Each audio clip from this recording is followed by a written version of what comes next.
meetings and help educate the voters of Camden regarding what's involved with river restoration, the different options, and what's at stake for everyone, especially those who live and work next to the river. Include a diverse group of citizens for this advisory committee, including representatives of the two petitioners, a member of the Library Board of Trustees, a sport fisherman, a fisheries expert, someone who owns a home next to the river behind the Milton Dam that may have a big effect on their backyards, a member from the Downtown Business Group, and someone familiar with other dam removal and river restoration projects. You might even want to include a member of the younger generation because they're going to have to live for decades with whatever the town decides.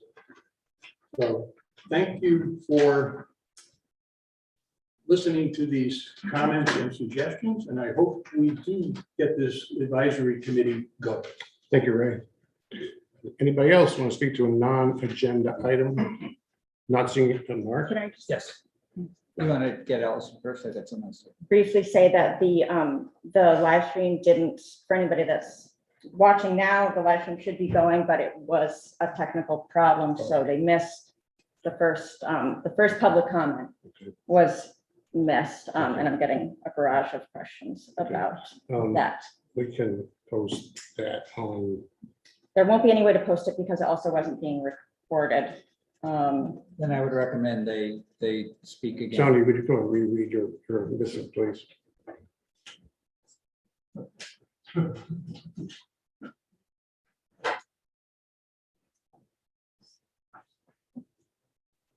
Thank you, and I'm sorry to bore the audience as well as the select board with having to do this again. But it was written out so I can read it to you again. My name is Tony Grassi. I'm a resident of Camden, 363 Belfast Road. And I'm here on behalf of Restore McGonagall, a community group that supports open, transparent discussion of the river's future.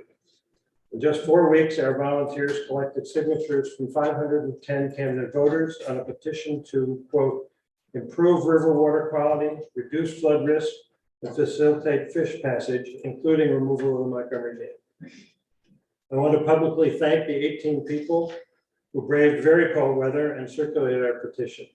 We have no doubt that additional voters would have signed if the petition drive had continued, but there is no reason since we had already reached the 331 required signatures. Many people were happy to sign our petition without a lot of questions. They agreed that the town should remove all the derelict structures in the river, including the Montgomery Dam, and get on with addressing the impacts of climate change. Other people signed because they wanted more information about flooding, dam removal, fish passage, the potential impact on Harbor Park, and what the waterfall would look like. We told them that they were unlikely to get that information unless our petition was filed. As you know, another group wants a quick vote in June. This would effectively close off public discussion of major issues raised by looking at the whole river. Nobody we talked to said shutting off discussion was a good idea. Once again, we strongly urge the select board to appoint a citizens advisory committee that would lead a broader public engagement effort. The committee should include community leaders who are committed to an open, unbiased, transparent process. It will provide a forum for any resident to question scientists and experts about hydrology, engineering, ecology, historical preservation, and anything else that comes to their minds. And its recommendations should be taken into account by any plan that is ultimately submitted to the Camden voters. Thank you. Thank you, Tony. Thanks again. Mark, do you have a quick comment you want to make? They should. No, but they heard that part. They did hear that. first They heard part, yeah. the second one. Yeah. Allison. Yeah, so the original, some people are still attempting to watch on the original scheduled live stream, Okay. and they need to go To the new lives. to the new live stream. Okay, so the second one was. Yeah. I'm gonna Can make you sure. verify that Grace got those to go through? I just want to make sure that they both get heard. Yeah, let's, I think it's- I will. We'll verify. show- We'll come Yeah, back it's, to it. no, it's, I If we can, didn't, we'll come back to it. Come on, let's keep moving. on. Usually, I do want to have something to say that's not on the agenda. Usually I save everything for my select board report at the end of the meeting, but I think this is important and I wanted to bring it up now. As everybody knows, we have had, there are tremendous cost increases for citizens in gasoline, in electricity and heating oil. And so much so that it may be a really hardship for a lot more people than normal. And I wanted to make sure that everyone in Camden knows that we have funds provided by a trust that will help pay for people's heating oil and electric bills if they need help. And I want everybody to know that if you feel that you need help, you can't get those bills. And I've heard that the electric company is actually suing people much sooner than they used to. I heard that in NPR this morning. Then you want to call Janice in the town office. Her phone number is 236-3353. Her extension is 7101. And talk to her. She will get you an application you can fill out and we can provide assistance. And the one thing about this that I want everybody to understand is these are trust funds that were donated to the town many years ago, set up for specifically this purpose. They're not coming out of tax monies. So just real important, please, if you need help, please reach out and ask us. Thank you, Mark. What I'm happened? sorry to do this, but I think we should just, I can see clearly that Ray, I rewound the live stream and that, but I don't know where it seems to have started. I'm just going to click play real quick and see where it started. Doesn't appear to have been the exact beginning though. So let's do it again. Let's roll through a few just things in here the while interest she's of- checking. Please check where it left off. We'll take action from there. Ray, don't leave yet, please. I have a written copy, but we'll put that into the record instead. okay. We're about to answer the question conclusively. Yeah, okay. Can you, yeah, Ray, It's midway through. midway through, Ray. Midway through. They've got you midway through. I think it's important that they go So- in. Ray, do you want to read it again? Can I go with my other speech? Yes, you can, or you can dance. if you want. No, I'm glad you asked that because it looks like That's we did miss a little clip That's at the fine. beginning. Are we live now though? Yes, you are. I really Well, believe we know, so. the only thing we know is you're alive. Thank you. All right. Ray Andreessen, Cove Road, Camden. I would like to publicly thank Tony Grassi for recently recommending that the select board appoint a citizens advisory committee to help guide the so-called restoration of the McGonagall River currently being contemplated by the town of Camden. As you're well aware, some members of the Save the Dana Falls Committee began advocating for this type of citizen input more than 9 months ago. One of our original goals was to make sure that the Montgomery Dam would not be destroyed without a public discussion. So yes, we totally support the idea of an advisory committee because we believe it will include a broad spectrum of Camden citizens, not just advocates of one position or the other. And yes, we would gladly participate in any public hearing and hope that those of us who want to preserve Montgomery Dam have a seat at the table on this advisory committee. And I dare say, if the town had created such a committee last year and opened it for public participation and input, maybe we would not have had to resort to a petition drive to put saving Montgomery Dam on the ballot this year. Nor would Mr. Grassi and friends have had to counteract with an opposing petition, which I'm sure will make for a lot of confusion among the electorate. As for the Citizens Advisory Committee, I hope the select board will do the following 3 things. 1, start it now, before the June ballot, so the committee can hold public meetings and help educate the voters of Camden regarding what's involved with river restoration, the different options, and what's at stake for everyone, especially those who live and work next to the river. Include a diverse group of citizens on the advisory committee, including representatives of the 2 petitioners, a member of the library board of trustees, a sport fisherman or fisheries expert, someone who owns a home next to the river behind the Knowlton Street Dam that might be affected by its removal, someone from the downtown business group, and someone familiar with other dam removal and restoration projects. You might also want to include a member of the younger generation who will be living with whatever decisions are made about the river for decades to come. And three, have this advisory group work with a consultant being hired by the town manager, but have the advisory group report independently and regularly to the select board with unfiltered comments and concerns expressed by its members and the public at large. Thank you for listening to these comments and suggestions, and I sincerely hope you will act on them as soon as possible. Thank you, Ray, again. Again? Thank you. On to our second item on agenda, which is the approval of the board, select board meeting minutes for March 1st, 2022. I have no comments, additional comments about the board minutes, so I'll make a motion that we approve the board minutes for March 1st, 2022. I second. Motion made in second. Comments? No comments. All those in favor?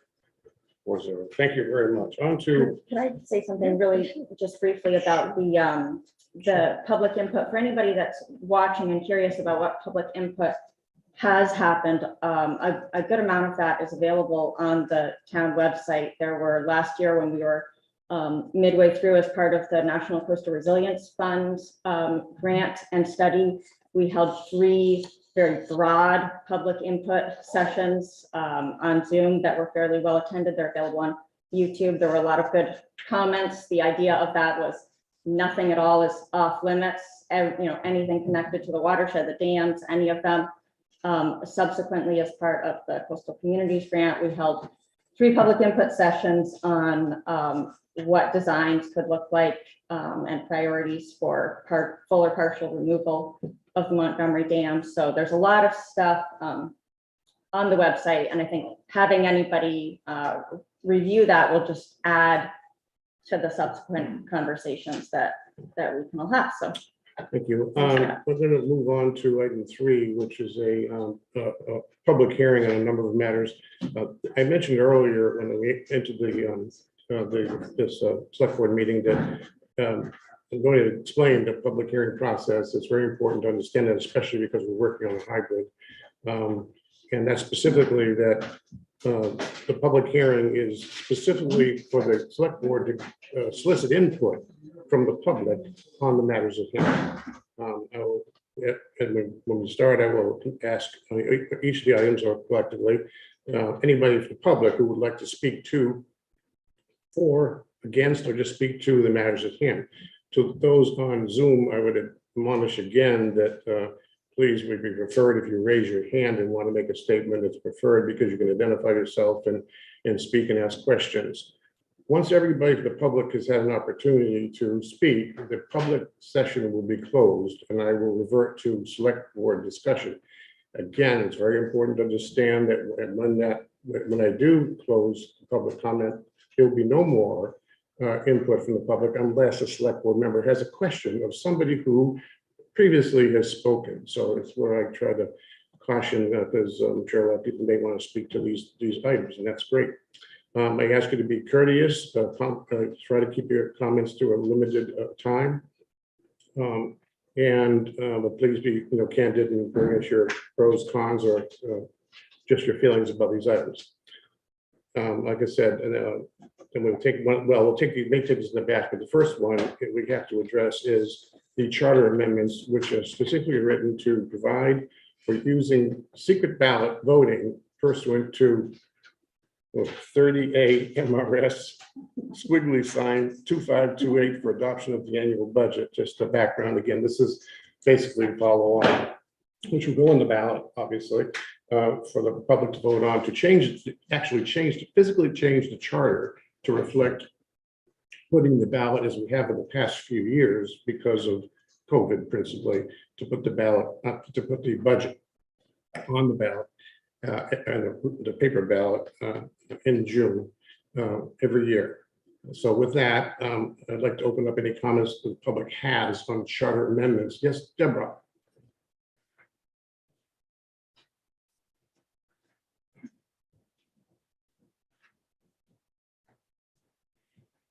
Good evening. I'm Deb Dodge, and I live on Arbor Way here in Camden, and I have a few comments. Let's start out with something. As Leonard Loebner was very fond of saying, our town meeting form of government, and especially the open town meeting, it's a very pure form of participatory democracy. But to succeed, we all need to be informed and both willing and able to participate. While the open town meeting is a revered and very direct method of participation, it no longer generates a wide participation by the town voters. And the straw poll taken in November clearly showed an overwhelming preference for approving the budget by secret ballot. While a vote by secret ballot is not the same as being able to have a final discussion and potentially amend the budget in person, as we can in an open June town meeting, this proposed charter amendment does ensure that we have ample opportunity to become informed, ask questions, and debate any item in the budget before the June vote.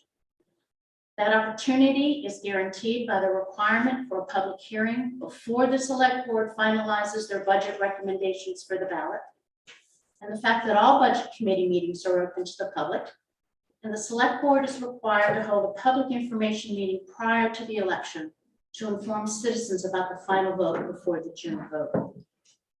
There are a couple of other positive and important elements I'd like to mention.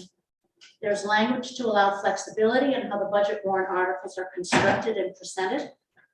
This is important because should there be a budget item that warrants special attention for whatever reason, whether because it is an unusual expense or a highly debated expense, the select board may list it as a separate warrant article.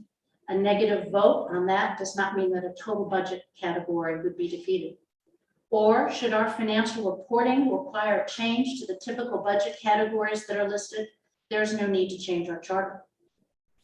In the past 2 years, due to the pandemic, we have voted only on the grand total number for our budget by secret ballot. However, the amendment proposes that citizens will vote on each major budget category, just as we've been able to do in open town meeting. I think this comes as close as you can to replicating our traditional approval process, allowing the voters a more significant and detailed say in the town's final budget. And personally, voting by budget category rather than a grand total feels less like my vote is a rubber stamp. If there had been no pandemic, the change to secret ballot budget approval would feel like a bigger change than it does now. I would like to think that what we may lose in tradition, we gain in a wider representation and participation in the budget approval process. I think these are reasonable changes to our charter, and I support your placing them on the warrant for vote in June. Thank you. Thank you, Deb. You want to ask a question? No, I just, again, I've been working on this topic with Deb, and I just want to thank her for her support and help Sure. shepherding through these changes, and tonight her support is really important to us as well. Thank you, Deb. Absolutely. Anybody else would like to speak or against or speak to this potential warrant item to go on the ballot?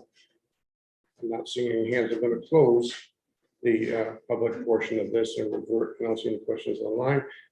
So we'll go to the select board for deliberation. Yes. So I would also want to make a similar comment about Deb. That almost made me cry, just listening to how well articulated it is, because especially from somebody that has mastered the town meeting form of government. I mean, you really have, and you do it so well and so politely and so just in the best way that anybody could. And so to see somebody go through that process of knowing our system so well, but then also being able to see, well, maybe we need a little bit of a change now. And there's no way we could have gotten here without you. And I just immensely appreciate all the time that you spent just crafting the language and doing all these things that really, we don't have volunteers that do this kind of stuff anymore. So thank you very much. You're here. Thank you, Deb. Any other questions? I would love to make Deb blush even more. But I also want to thank all the people on the Charter Commission because they met during COVID for 2 years working on the whole Charter Commission changes and updates. They did an amazing job. And they protected our rights but at the same time opened it up to more people, which is a really difficult thing to do. And I think we've done an excellent job. Any comments on the charter amendment language that we're here to approve today? Do I have a motion to approve it? I'll make a motion that we approve the charter amendments.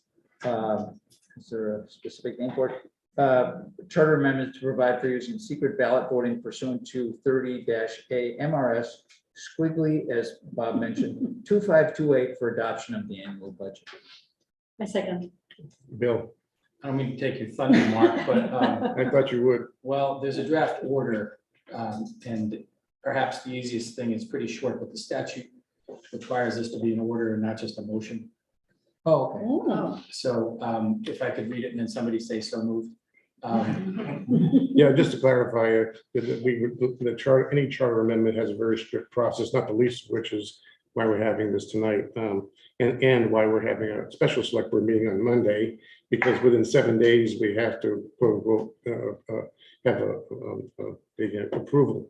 But please, Bill, let's correct us on this motion or order. Yeah, I think if this will be for signature later, but it simply says order of Camden Select Board, whereas the voters of the town of Camden have by straw poll endorsed charter amendment to provide for using secret ballot voting pursuant to 30A MRS section 2528 for adoption of the annual budget, whereas the select board has prepared draft language, published notice, and conducted a hearing in compliance with the charter amendment statute as found in 38 MRS section 2104, and be it resolved, the select board hereby orders that the final form of the proposed amendment to the Camden Charter as attached to in Schedule A shall be placed as a warrant article before the voters for approval of the June 14, 2022 annual town meeting. So moved.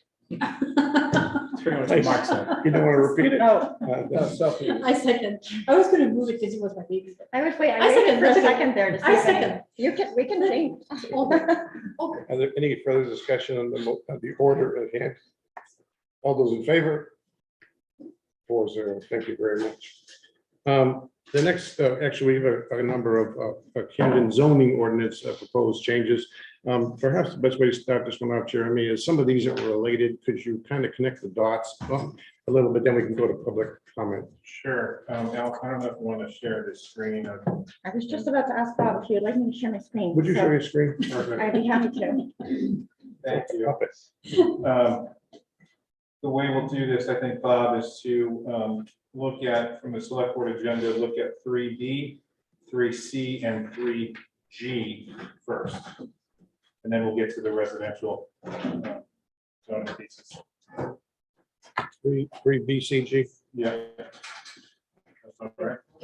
And Kind of goes along with the memo that I wrote now with you, Jim. well, and explain why those. I'll explain, yep. All right, the first one, proposed amendment, and I will say the planning board, over the course of many months, held a number of workshops on these changes and then held required public hearing.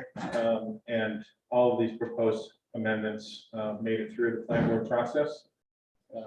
There was some discussion about some of them that some people had some issues with, but in the end, everyone voted in favor of sending these to you folks with the recommendation that they go to voters in June.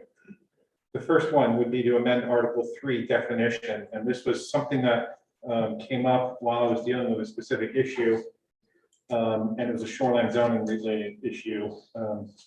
We have a use, and I think it's a relic from pre-shoreline zoning, to be honest with you. We have a definition of cottage in our zoning ordinance, and we have that use allowed in 4 different zones. That would be the village extension, the village, the RU1, RU2, not the village, sorry, but village extension, RU1, RU2, and the CR. And it's really a repetitive. Jeremy, sorry, Yes. I'm sorry. sorry. RU and CR, RU is the rural residential 1, okay, and. RU2 is rural residential 2, and we have a zoning map in the packet Okay. 2. Village extension is our designated growth area. It kind of sits beyond the village before you get to the rural residential zones. Okay. So it's like- And CR is coastal residential, and that's going up Belfast Road and going down Bayview and Chestnut. Thank you. Sorry, I'm not familiar No, with those No acronyms. problem at all. Thank you. Most So people aren't. as we were going through, as I was dealing with specific issue, I looked at the definition of cottage and we chatted with the planning board about it. Cottage is already, again, I think it's a relic from prior to shoreline zoning, which is mandated by the state. We have a definition for dwelling unit, which is the same as a cottage, and I think it creates a fair amount of confusion. It created it for me in dealing with a specific issue. And the planning board said, let's just clean up this ordinance. Every chance we get, we should clean this ordinance up. So the proposal is to delete that definition, keeping in mind that dwelling units seasonally, which cottages are still allowed. We're just getting rid of the redundant definition and removing it from 4 references as uses that are allowed in the ordinance. Again, those uses are already allowed as a dwelling unit, which can be seasonal. That's the only difference between a cottage and a regular dwelling unit is that it's seasonal. So that is the first proposed change. So there are no hidden consequences to There this. are that- none. I'm suspicious that, but I'm No, sure you I would don't tell believe us there's if there was any- something. We're gonna get to this question. Okay, I just maybe. want the public to go. If they have any questions And on it. then the other 2 are really kind of, again, clean or fixed ordinance issues. The DEP, and these are shoreline zoning related. The state legislature passed a bill and it needs to get implemented through Chapter 1000, which is the state's mandatory minimum shoreline zoning standards. And those are guidelines that the municipality must implement. We can go stricter, but we cannot be less strict. They adopted a law that requires photographic record of work that is done within the shoreline zone. So Allison, if you could zoom to or go to that change, you have it there. You do have it somewhere there. And this will require photographs. I thought it was. No, you're You're Just just a in my second. you're in the memo. memo. It was on You get to the actual language. You want me to go to the agenda? Well, there's no correlation between the 2. And we were looking at B, C, and G, those definitions. This is his memo. I don't know what we're going to ask Jeremy is one of these. This is the relevant to G? summarized version. Yeah, These are my summarized versions. You have in there, you have the language. So Yeah, if we could get. Give me to like a page number or something. I don't know the page number. You want the table? In the packet, it's In the page packet. 11. Sorry. Page 11. Mhm. No, I'm pretty sure that's where I No, was. that's where she was. That's what she is. That's where I thought too, but The issue, I'm trying to stay on the agenda language, then we can refer back to this. I think we should put the agenda up so we know we're talking about B, C, and G. Oh, see that just here? Like this? It's one of these, Allison, and there's a handful of them, so it's 3. Yeah, I don't know the order that they got. in. no, I don't know that. I don't know the order. I mean, if you don't know, then how are you? I I don't- know it's on the agenda in order. In The terms order of is what on I'm the speaking to, and the subject matter, that's what we have to be approved. We should go to the agenda. It's We're talking number about- C, it's. Yeah, it's not on the agenda. That's It's correct. 3C on the agenda. And it's Okay, 3C you in want me our- to go to the agenda? I Please, would you? don't know if that's what Jeremy was Yeah, asking. keep No, that isn't exactly what I was saying. You I start. think you However- wanted the full. I wanted the language to show you, because all this says, this summarizes it, and it requires the town, someone to submit photographic record. That's. Did it say that in a different way than where I was showing you? Yeah, Yes. well, then you have to tell us which one relates to which. Like if you could zoom in there. Zoom Again, in. they got, I You don't actually know, need zoom. the order got mixed up in the packet, so. All right. I mean, I'd seen I- photographic record. Is I it can really? read it to the record if you'd like it. This would be 3C in there. I don't know what happened to it in your packet there. It should be, So if you look at the top of the packet, they're all there. But I think it was the highlighted one that was blue. Go up. Sorry, it might be 19 there, Allison. No. I don't know. The map's got in there. Funky. There it is. there it is. All right, so this is a new section in our shoreline zoning ordinance, section 5, and we have required to renumber. This says that all applicants for a permit or for any applicable development within the shoreline zone must submit to the code officer pre-construction photographs along with any required applicable permit applications, supporting materials, along with any requisite fees, Mhm. and shall submit no later than 20 days after completion of the permitted project or development, post-construction photographs of the shoreline vegetation development site. That is the language that came from the state, and I shared this with the state. The state is happy with this language. Again, it's verbatim on what they want. We cannot not have this in our ordinance. It is required by state law. Okay. That's what that does. The next one is another shoreline zoning amendment. This is 3G. Allison, it would be after the map, so it'd be page 20. There you go. And 3D, this- that's 3D. Did you mean to say 3D? See 3D up top? I thought you said G. You said G. Oh, sorry. The G's on the agenda. Again, about right there. So this amends the shoreline zoning minimum standards for multiple structures. And we ran into an issue where someone was looking to demo a house, build a brand new house, and build 4 dwelling units all within the shoreline zone, and they did not meet any of the requirements of shoreline zoning for development criteria within the shoreline zone. So what this does is, and again, this was shared with the DEP to clarify our language for the purposes of non-conforming lots. Oh, I'm sorry, you're right. This is 3G. It looks just like it. Sorry, you have to go to 3G, Allison. It's page 24. Page 24.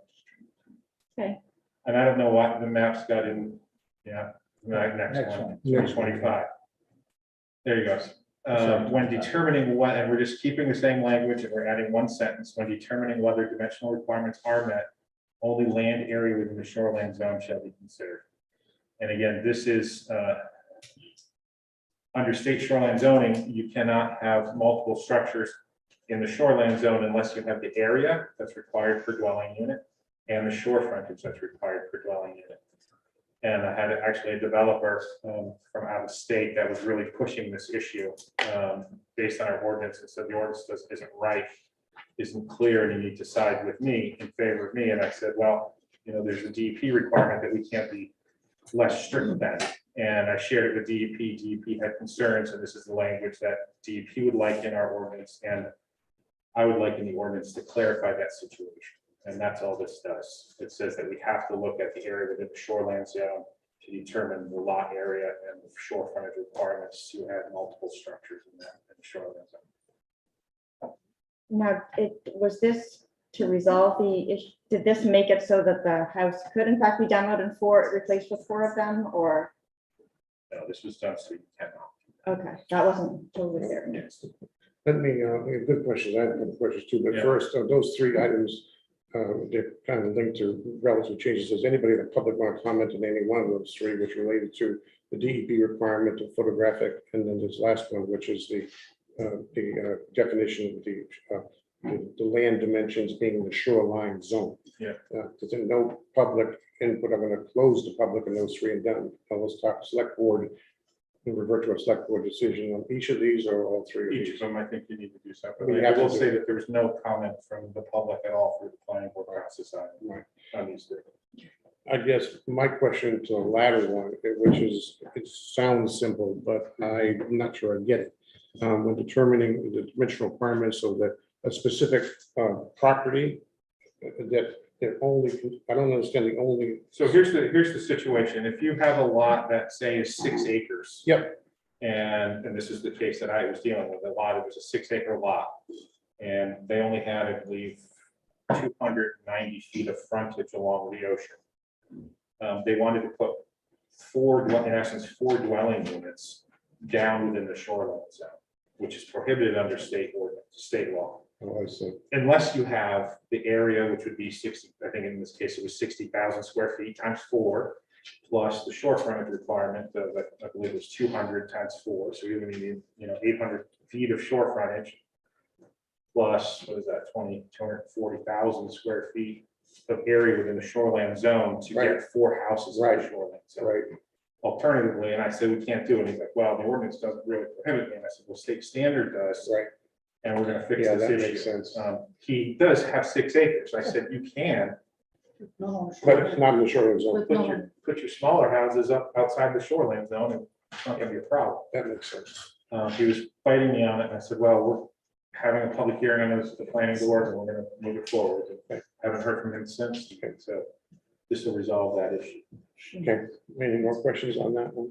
No, this is good clarification. Thank you. Very good. Yeah, I needed that. We needed it too. Thanks. Are there any questions on the other two, which is the language for the DEP requirements regarding, well, the first one was the definition of cottage and a clarification there, and the second one was the DEP requirement for photographic record. Any questions, on any of those? Okay. I want, Councilman, I'm sorry, I'm coming backwards to you again. Whoops. So I'm excited by this. I'm wondering if there's just a better way to implement it, or maybe the town could do this additionally, because it comes up so frequently that vegetation is cut in the shoreline zone, or right along the shore. And I find too often that it's, somebody having to go back to some photograph that they may have taken to compare. And with so many properties changing hands, it's hard to know whether the pre-development photos were really taken at the very beginning. For instance, this last project that just came up. And so is there any requirement to, it's just taking people at their word, basically, that they're gonna take pictures before any trees are cut down and not I will afterwards. say, we are doing, I think, a pretty good job now of meeting property owners or designers on site to look at the situation or the issue right now. So from my perspective, the photographs are very helpful, but it's nothing like being there in person and seeing the site before they're, wanting to develop it. This is a requirement. We have to do it. Oh, no, I'm supportive, but anyway, just in general, if the town were to go, if some entity were to go around and just take pictures of the shoreline every year, that would be a helpful Oh, gosh, yes. tool, because a lot of the time they don't end up calling to get For sure. consultation until after they've already done a project. For sure. When I worked over in the Havasu watershed area, other side of Augusta, 21 lakes over there were lake associations that would routinely do shoreline surveys, Oh, wow. video the whole shore every year, and they would compare them year to year and reach out to us if they ever found any issues. So it's not a bad idea. I know that the Augusta watershed, I met with the new executive director the other day. He came in about a project that was maybe going to the zoning board. And he and I had a conversation about similar things as this. So I think there's some interest in the association to do those kinds of things. Maybe we could task the conservation Yeah, commission with it or something. Might be a good idea. Are there any other questions? Are there any other questions to any of these three? I'd like to get a motion to each one, please, so we can pass the B. We're just talking to on the agenda, B, C, and G. First up, I'd like to offer a motion for Camden zoning ordinance amend Article 3 definition to remove the definition of cottage. And is that enough? Or do you need more from that?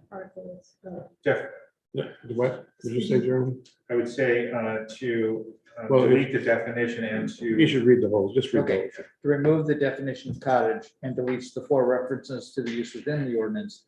A cottage is a dwelling unit limited to seasonal occupancy. However, seasonal dwelling units are already permitted within the definition of dwelling unit, and retaining this redundant definition creates confusion. I'm taking that off the beginning of. the- Yes, correct, off the agenda. I second.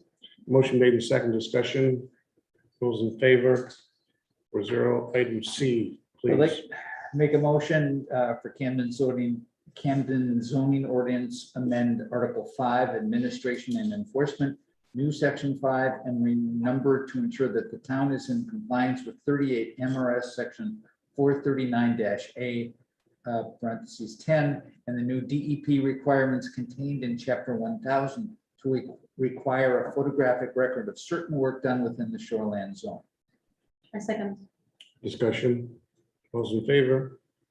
4-0. Thank you very much. And then to G, please. And make a motion to approve Camden zoning ordinance amend Article 10, Part 1, Section 1, standards in the shoreland area overlay, parentheses 9, lots and structures. This amendment will ensure that the town zoning ordinance is consistent with the Maine Department of Environmental Protection's mandatory shoreline zoning ordinance requirements contained in chapter 1000. I second. Motion made and second. All those in favor? 4-0. Thank you. Jeremy, that brings us to the remaining three items here in this public hearing, which are D, E, and F, correct? Yep. So why don't you give us a little intro, then I'm going to turn to public for comment, and then as usual Sure. procedure. Sure, Allison, if you want to get to those again, and, These on page 20.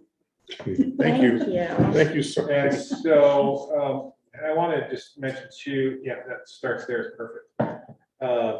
One of your goals has been to look at, the select board's goals have been to look at housing availability and affordability. That's been a significant issue in town, in the mid-coast. I mean, really from Bar Harbor to Kittery. And the comp plan, I also included for you some comp plan notes, or at least references from the quotes from the comp plan that address or look to the town to start looking at how to address housing availability and affordability. It's kind of all over the comp plan to look at housing and the impacts of housing on economic development, on a wide range of things. So planning board and I started looking at this. One of the ways to do this is to address reduce lot size requirements and increase density. When we started looking at the village district, and I have the map there too, which would be 19. That one is, yeah, there you go. This is the village zone. The gray is the shoreland zone right along the river. The light gray on Elm Street is D3. But everything else is, you've got, there is the village. And the lot sizes range from less than 10,000 square feet. And you can see I put them in a range here, less than 10,000, 10,000 to 1499, 15,000 to 22,499, and 22,500 and greater. There's some reason behind that. Our current minimum lot size, and I guess we'll start with, it's a little confusing, but we'll start with the village rather than that one that Allison you started with, because you'll understand once I get there. In the village zone, minimum lot size currently is 10,000 square feet. What do you want me to change? Sure. Yep, go to That's the actually actually view and I can see It's it. F on the agenda. It's F. You're talking about the village, Yes, village, F, not the E. Yep, You start with the village. It's F. village. 23, page 23. With that proposal, just to be, is going from village from 7,500 per unit square feet to 5,000. There we go. Thank you. And what this does, again, the minimum lot size is currently 10,000 square feet. We are not proposing, the ordinance amendment does not propose to change that. What it does propose to change is to not require any increase in lot area for a second dwelling unit in that building or in that home. Currently, you would need 15,000 square feet to have a two-family home. What the proposal now is to say is that there's no increase in lot area required to add a second family dwelling. Within an existing Within an building? existing structure, correct. Mhm. And I will say, this still applies to properties. If you go to the non-conforming section, which was the first one we started looking at before we got here, you can, a non-conforming use is on a non-conforming lot, you can have a non-conforming lot, so a lot less than 10,000 square feet. We wouldn't allow someone to add a second unit normally in there, unless they have 15,000 square feet. What we're proposing is to, on lots of even less than 10,000 square feet, the non-conformity section says that in adding a second dwelling unit to a grandfathered lot, again, which is a lot that doesn't meet the 10,000, is not an increase in the non-conformity. So again, it would allow someone that has a lot less than 10,000 to add a second dwelling unit in that home. Multifamily dwellings, which are currently allowed. I think people sometimes forget that our village zone, people tend to think the village zone is for single family only. As you can see here, these dwelling units, single family accessory apartments, two family, multifamily, congregate housing, those are all allowed currently in the village zone. The proposal is just to reduce the lot size for a minimum for multifamily to go from 7,500 square feet per dwelling unit to 5,000 square feet per dwelling unit. And that is a Let's- land let's- area, not a yeah, building yeah. size. I know, Right. let me just get to the intro first and then public hearing, then we got a lot of questions to the select board. Sure. So we have one more to VE. Yeah. Is there anything else in this? Is there anything else in this one? Nope, nothing here. I just want to mention two, multifamily, which is 3 family or more, does require site plan approval automatically, currently does require that. It's nothing new. I see. It is in the current books. So if someone wanted to go from a single family to a 3 family home, that has to go to the planning board. Let's Never mind, get- Rob. let's- I want to get to the Thanks, intro part. VE. It's just hard to remember every question when you're not, but I'll work on writing it Okay, down while I Go up, control this. Allison, up above that map that you got there, 22, so it'd be page 21. Yep. All right, this is the village extension. This one's a little more complicated, but not so much so. Currently, okay, you can go up a little bit so you can get multifamily dwellings there. So we're proposing to add multifamily dwellings as a new use in the village extension on sewer. If you're on sewer, you'll be able to have a multifamily dwelling. Multifamily dwellings, again, are 3 units or more. They are currently allowed as open space residential subdivisions. The proposal is to just allow them in the zone, not as part of an open space residential subdivision, but to allow them. If you're on sewer and with planning board approval. And on sewer, again, a 2-family home similar to the village. The current ordinance says, and we're not proposing to change the minimum lot size. So I think there's some fear that all of a sudden lots are going to get split up. The 10,000 square foot lot requirement stays the same. We're not reducing that. We're just saying that if you want a 2-family home or a 3-family, a multifamily, you need to have for multifamily 5,000 square feet per dwelling unit. Currently, it says 7,500 in the ordinance. And we'll go to no increase in lot size required for a 2-family home. So you can get a 2-family home on a 10,000 square foot lot, 15,000 square foot lot, or less. Currently, you can get a 2-family home on a 15,000 square foot home in the village extension. Sometimes it's really helpful for people if you seek an acre, if you could do a little bit of acre conversion. Okay, an acre is 43,560 square feet, so a half acre is generally 20, whatever, 22,000 square feet. Is a so half 10,000, just under a quarter. Correct. And then the other proposal is in the area where there is no sewer. The current minimum lot size is 40,000. And this is the one area that we are proposing to reduce the minimum lot size. State minimum lot size requirement for on-site septic system, so on-site wastewater disposal is 20,000 square feet per dwelling unit. We have a 40,000 square foot requirement right now. We're proposing, the planning board and I came up with this, and we're proposing to go from 40,000 to 20,000. We are not proposing to change the road frontage requirement for that lot, but are proposing to reduce the minimum lot size to the state standard. You see how we also tweaked it a little bit there to add the 20,000, just to be clear, so people understand. Accessory apartments, you do need 20,000 square feet per dwelling unit, no matter what. That's a state septic rules. So 2-family home, it says there, and this caused some confusion with a former planning board member, where it says 2-family dwellings. I think someone assumed that was 2 families only needed a 20,000 square foot lot. If you look at our table, the way it's laid out, and look at the changes in the future, it's per dwelling unit. So a 2-family home would still need 40,000 square feet. I see. We Which is also, a- Allison, if you want to scroll up a little to get that next page down, sorry, other way, yeah.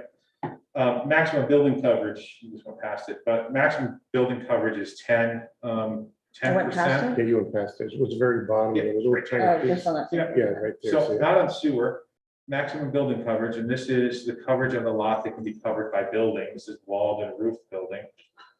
Under the current requirement, it's 10% for a lot not in sewer at 40,000 square feet. We're proposing the proposals to increase that to 25% when the lot goes down to 20,000 square feet. I think if you think about it, you know, people like the house, they like their garage, they want a barn, they want a shed, and you, when you add all those things up, if you're still at 10% of 20,000, that means you get the 2,000 square feet of building footprint on the property. And I don't think anyone on the board, planning board, thought that was appropriate, considering we were adjusting this. So that proposal is just to go up to 25%, not on. And I will say that all that stuff gets reviewed by the code office when it comes in. So someone comes in for a permit to build a house or an addition. Yeah.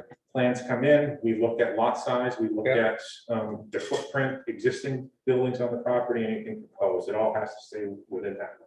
And so, but that doesn't include any kind of impervious surface calculation. No, we have not done impervious So you cover 25% of the lot with a building. building and then pave till your heart's content and, okay, sorry, I should have phrased that.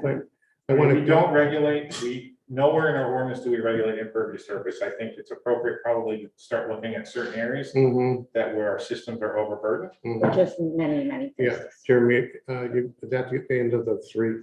That is the end of that's the end of 2. If you go back to right there, Allison, it stays right there. Yeah. Yeah. On the left-hand side here, this is the non-conforming section for the purposes, this is an additional sentence. For the purpose of non-conforming lots with structures, the conversion and or expansion of a single-family dwelling to a two-family dwelling shall not be considered an increase of conformity on a non-conforming sewer lots in the traditional village extension districts.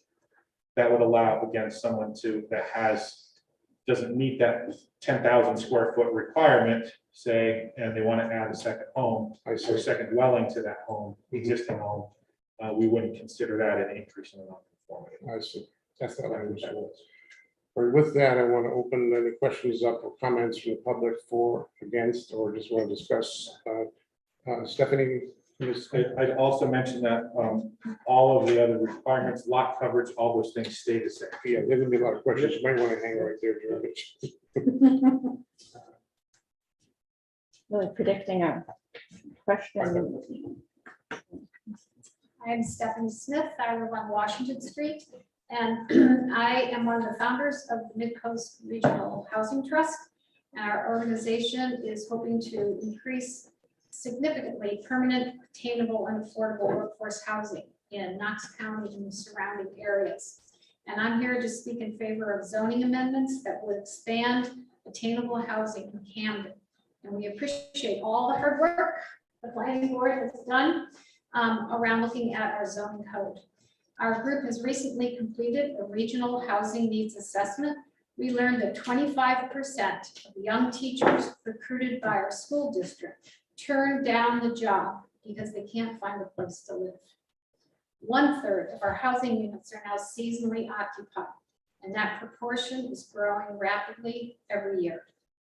The unmet demand for affordable housing year-round is directly affecting every sector of the local economy. We can't find enough skilled trade people to maintain our existing housing stock. The hospitality trade is suffering because there are not enough workers who have housing. We need teachers and public safety workers, and they can't afford to be our neighbors. Housing is a big problem. It's going to need a big solution. The proposed zoning amendments provide additional opportunities for two-family dwellings in the traditional village and in the village extension. These are a big step in the right direction. They will also make it easier for nonprofits to rehabilitate tax-acquired property in these areas. Some residents may say that Camden needs to preserve its character, and we completely agree. We all love our beautiful town, but we need to remember its heritage. People came here for resources and the ability to have thriving businesses. They built densely settled neighborhoods in close proximity to their workplaces. Those neighborhoods of small houses built for workers still exist, and they're vital parts of our community. Any neighborhood in the village, with a few exceptions, has a mix of housing. With real estate prices rising faster and faster, the option to convert single-family homes to two-family homes where appropriate makes sense. The Mid-Coast Regional Housing Trust looks forward to working with the Select Board and other community leaders to address this pressing need for more attainable housing for working individuals and families. And we strongly urge you to vote in favor of these zoning changes. Thank you very much. Thank you, Stephanie. Thank you very much. Is there anybody else who would like to, from the public, who would like to speak to any of these three items we're considering at the moment? Yeah, Josh.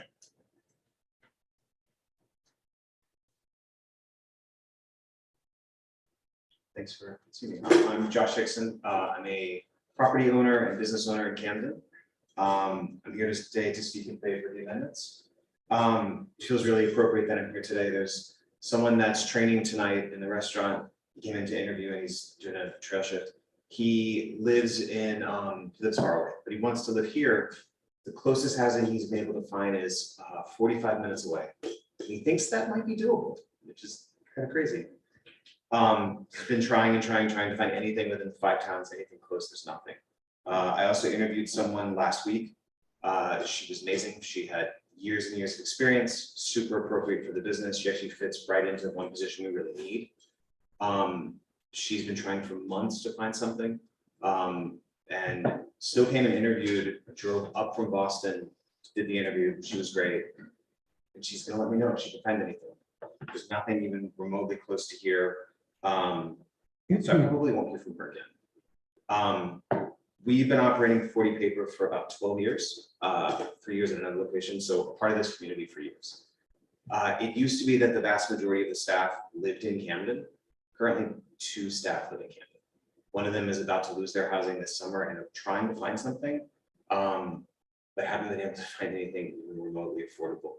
And they're probably gonna have to move away. There are currently only 2 houses for sale in Camden. Oh, it's funny, I checked today. There are 2 houses for sale in Camden. One is $500,000. It's 1,500 square feet. And there's another house for sale that is $300,000 and it's a 500 square foot house. Don't forget the $8.5 million one too. Yeah, that's true. It's not even on Zillow. So like, Yeah, I maybe saw, it's- I looked on, actually looked on there. but those are the houses for sale right now. It's the housing crisis right now isn't really even an affordable housing crisis. It is a major housing crisis. And I know that these amendments don't solve any of those problems, but I feel like they're a step in the right direction. And I feel like it's a really complicated problem, but it feels like at least it's a step in the right direction. Thank you. Thank you, Josh. Thank you very much. Is there anybody else from the public who'd like to speak to? You'll see Beaton moving up, so I'm assuming you want to speak to it. B. Parker, 68 Washington Street, and I wasn't sure when to say anything, but I'm really appreciative of the effort to get more housing in existing housing. Now, some of the sections that you're talking about adding foot, right? Or is it's not all within the existing footprint? Some of it is and some of it isn't, Right. depending on the, Right. on the ordinance Right, change. and the further away areas where you're allowing more building within the property size. Mhm. Okay, I'm really happy about the part that uses the existing house footprint. That's not adding any more impermeable surfaces. And I'd like to mention, as I think increasing affordable housing, or I don't know if it's going to be affordable, but it's going to be more housing, is something that we need. I just would like to say that there's going to be parking that people add, and I'm concerned about those impervious surfaces. We're trying to protect, in this kind of ordinance, you're trying to protect the watershed, you're trying to protect the permeability of the land. And if you can, what the parking additions will be for the additional housing, that would be great. I want the housing. I think I like all the ordinance, particularly like it within the footprint. And this does not include the area with the very large houses that are largely empty that cost so much. You've avoided that area. No, No, it's No. included. No. It is included. Great. Yep. Well, cheers for you. Thank you, Biddy. Good to see you. I find empty houses disturbing because we don't have people to help take care of the town. Thanks, Biddy. Right. Appreciate it very much. Thank you. Any other public, oh, I got Steve had his hand up. Steve, can you, brought you on as a participant on Zoom. Can you hear us? Yes, I can, Bob. You please go ahead with your comments and introduce. My comment is really more of a question. I'm certainly in favor of, increasing housing possibilities in town, especially if they could turn out to be affordable. My question is, with some of the recent changes we've met and concern about rentals, is there anything that prevents these second units from just becoming a bunch more Airbnbs? Before you answer the question, I want to do Steve Gold of Camden. Right. I am Steve Gold. Thank you very much. Steve, nothing specific to that in these changes. I will say that a lot of the lots, I looked at every single, every lot that we have in the village zone. And it's remarkable that there's a lot of lots that can already do this because they have 7,500 square feet per dwelling unit and they haven't done it yet. So I'm not sure there's going to be a rush to do that because they already can do that currently. What this is just trying to do is trying to facilitate other options, other opportunities for people on their properties. We still have the short-term rental registration ordinance that's unposted. That's still in the books. So nothing specific to this, this ordinance requirement addresses short-term rentals.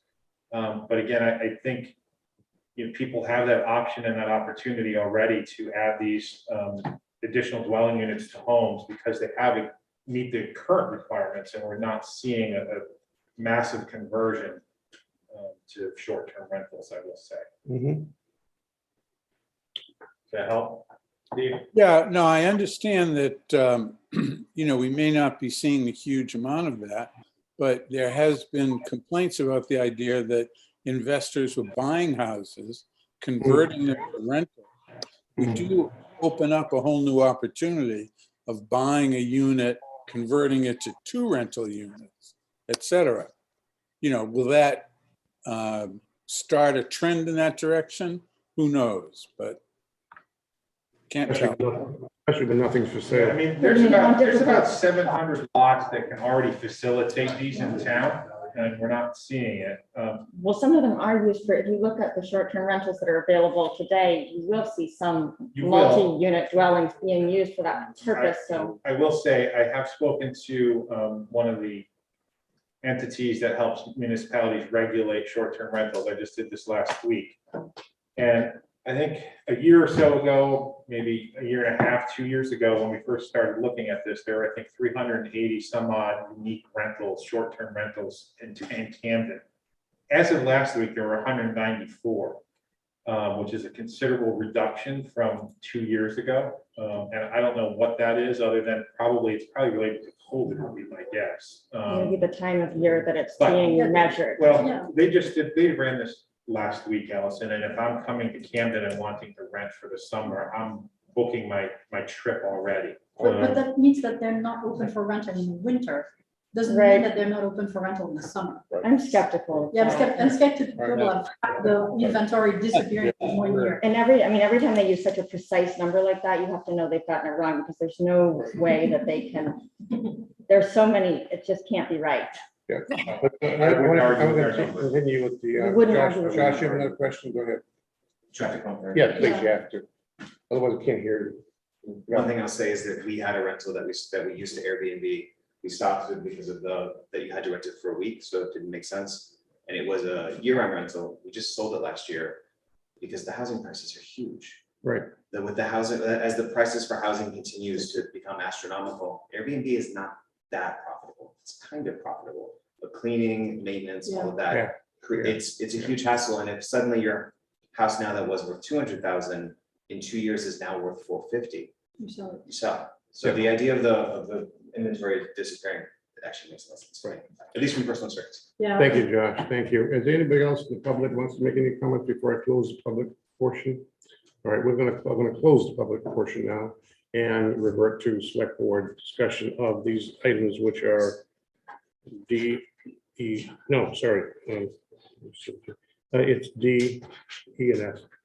Yeah, E and F, yes. Right, so let's just take them one at a time. And the first one would be the D, which is the non-conformance section, non-conforming structures, which allows existing single-family dwellings. Blah, blah, blah.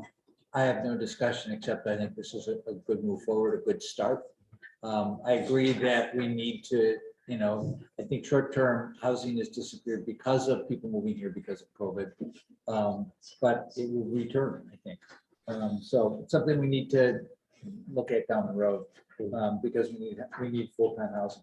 But I will make a motion that we approve Camden zoning ordinance amend to amend Article 6, non-conformance section 4, non-conforming structure, parentheses 1, will allow single-family dwellings on existing non-conforming lots of record to be converted into a two-family dwelling in the traditional village district and in the village extension district on lots with sewer. I second. Motion made in second. Discussion, questions? Yeah, Go ahead. now how hard would it be to simply add in language that prevents units created through this ordinance change from being short-term rentals? I mean, we've done that with the accessory apartment stuff, and it just seemed wise.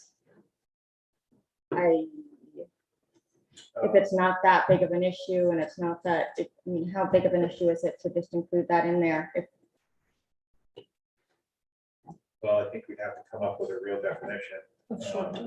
Well, couldn't we just copy the language from the accessory apartment changes that we use? Oh, sure, you could try to do that. That's one way to do it. Use the definition of.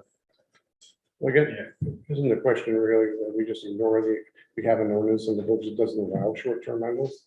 But it's the way that The it, accessory apartment ordinance that was adopted a couple of years ago, I think it was, says Yeah. that it must be, both units must be the primary residence of those that are occupying it, which is 6 months plus 1 day. Yeah. So can we do that? We can't, but the question I have is, do we enforce it? from time to I mean, so time, the issue is that we can have all the ordinances we want to kind of curtail short-term rental and things like that, and we can, which would show that the town has a vision about it. But if we don't enforce it, I can name you, I can take you around town, Jeremy, and show you. you should. And you know them like me. So it's really, for me, it's a trade-off between legislating things that are interesting and then make us a forward-thinking town and actually enforcing those things. Yeah, I think it's a very good point. I will say the short-term rental registration ordinance that was adopted, the unhosted one, has some issues with it implementing it. So I do want to look at that one again, and Audrey and I talked about it previously. All it does is limit it to one, it's this 1 week category though, Correct. right? Which really, Correct. making things available for a week and longer doesn't really Well, even. the idea is we were going to use technology to try Right. to force To enforce that it, use registration AI, exactly. ordinance. Otherwise, We have created a definition that makes it very unenforceable by using hard technology. for any of the technologies to Right. utilize their definition because the way we define unhosted. yeah, I mean, the fact is, if you go on Airbnb, you can find all kinds of rentals. You can't. You can. I will say last year we sent out, I don't know, a dozen notices to property owners that we found out were, and they replied back to us and said, what do we need to do? Right. And we said 7, can't rent them for less than 7 nights. So that's what it is. And they all said, okay. In a perfect world, we match up our ordinance with real world terminology so that any of these technology companies that can assist municipality to do this, when they scrub, all the platforms out there, they can throw out, and that's where the 194 came. They scrubbed Airbnb, VRBO, a whole host of them, and 194 were I'd like to try to work on that for November, to be honest with you, is to really try to address the accessory apartments, or the way we define that accessory, but the whole unhosted short-term rentals. Well, but could we have like a comprehensive ordinance that looks at accessory apartments, short-term rentals, you know, and try to check all those boxes that we're all concerned about in one ordinance? I agree. For I mean, November, the I think planning it board's makes concerned more about it sense. too. It didn't come up a whole lot in in the conversation, to be honest with you, this time, as opposed to when we talked about accessory apartments the last time. That was a big part of it, and that's why they wanted to keep it 6 months plus 1 day, but it didn't really spur the conversation. I think the fact of the matter is they're parallel efforts. They're not gonna, it's not a head and tail thing. Yeah. If we could do it by November, that's a lot, that's a lot of work to do. We're gonna short-term rental regulations in 6 months. I mean, it brings out community members, like, it's pretty much the only thing the town can do. We started this a little bit when some of us first got on the board, and it's, But the accessory apartment passed overwhelmingly, and that said 6 months plus 1 day, you know? and that was what, so that's why I'm not understanding why I thought that was a great solution. Well, I don't want to use that solution to fix this, because that, using technology, like, you know, I get Sophie's saying, how do you enforce this?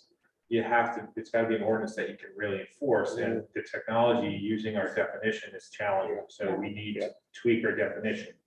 I would hate to, you know, push these aside and address that, and then bring this back once that's addressed. I would prefer to move these along like the planning board recommended, and Have a and at the same time, move these forward. Because again, if we decide, the town decides to address short-term rentals in a more comprehensive way, it's gonna apply to those units anyway. Anyway, Um, so we don't need In my opinion, there's no way you're gonna do a short-term rental thing in 6 months. No, we failed every So we time. spent a lot, I mean, I spent a lot of time at it over the last 3 years. I would agree with Jeremy. I think we should move ahead with these and know that the wishes of the select board, and I think a lot of the townspeople, are that we want to address short-term rentals. And the mid-coast housing trust, I mean, I've been meeting with them regularly too, and that's a concern too. And like Josh said when he was here, you know, short-term rentals, it's an issue, so we gotta address it.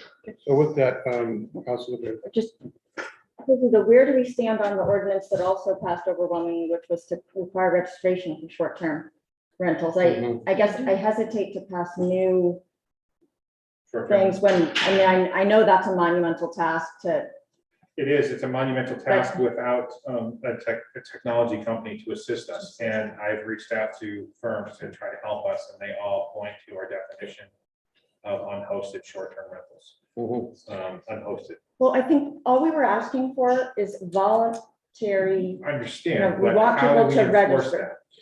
that? That's, how do I get a list, or our office get a list of all of the unhosted short-term rentals in town? You have to start with just, how do you get a list of all the unregistered dogs in town?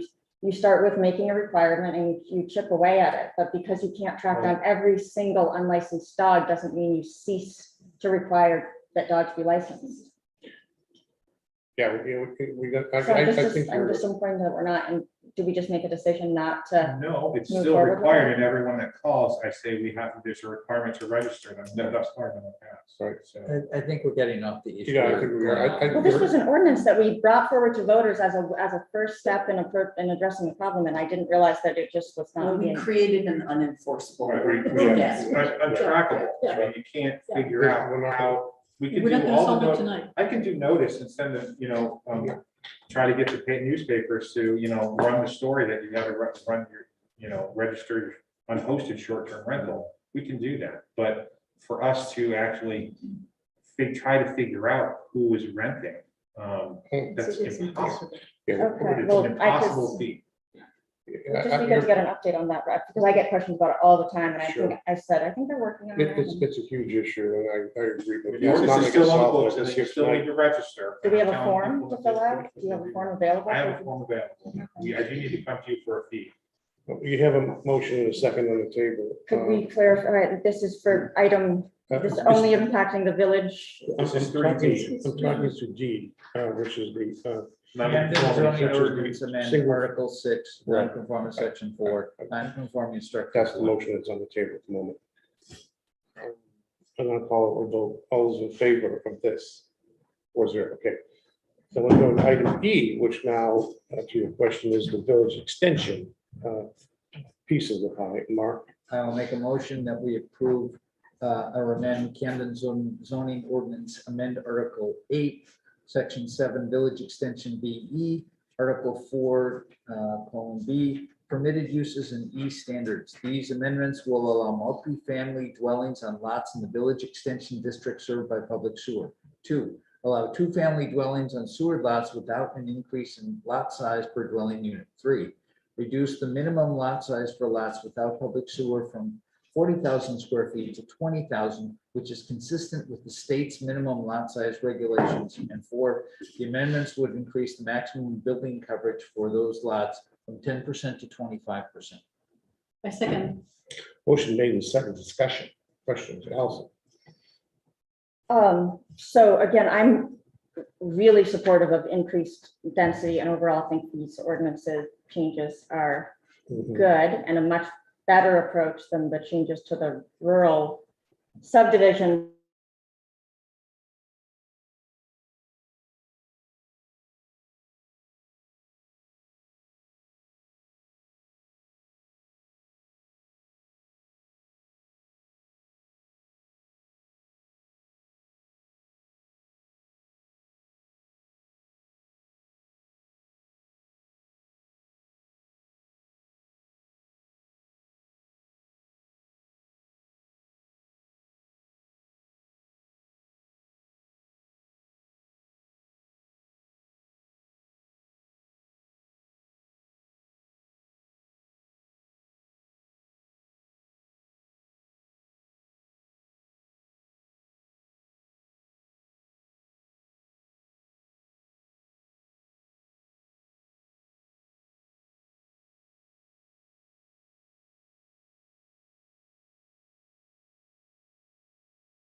Don't currently do it.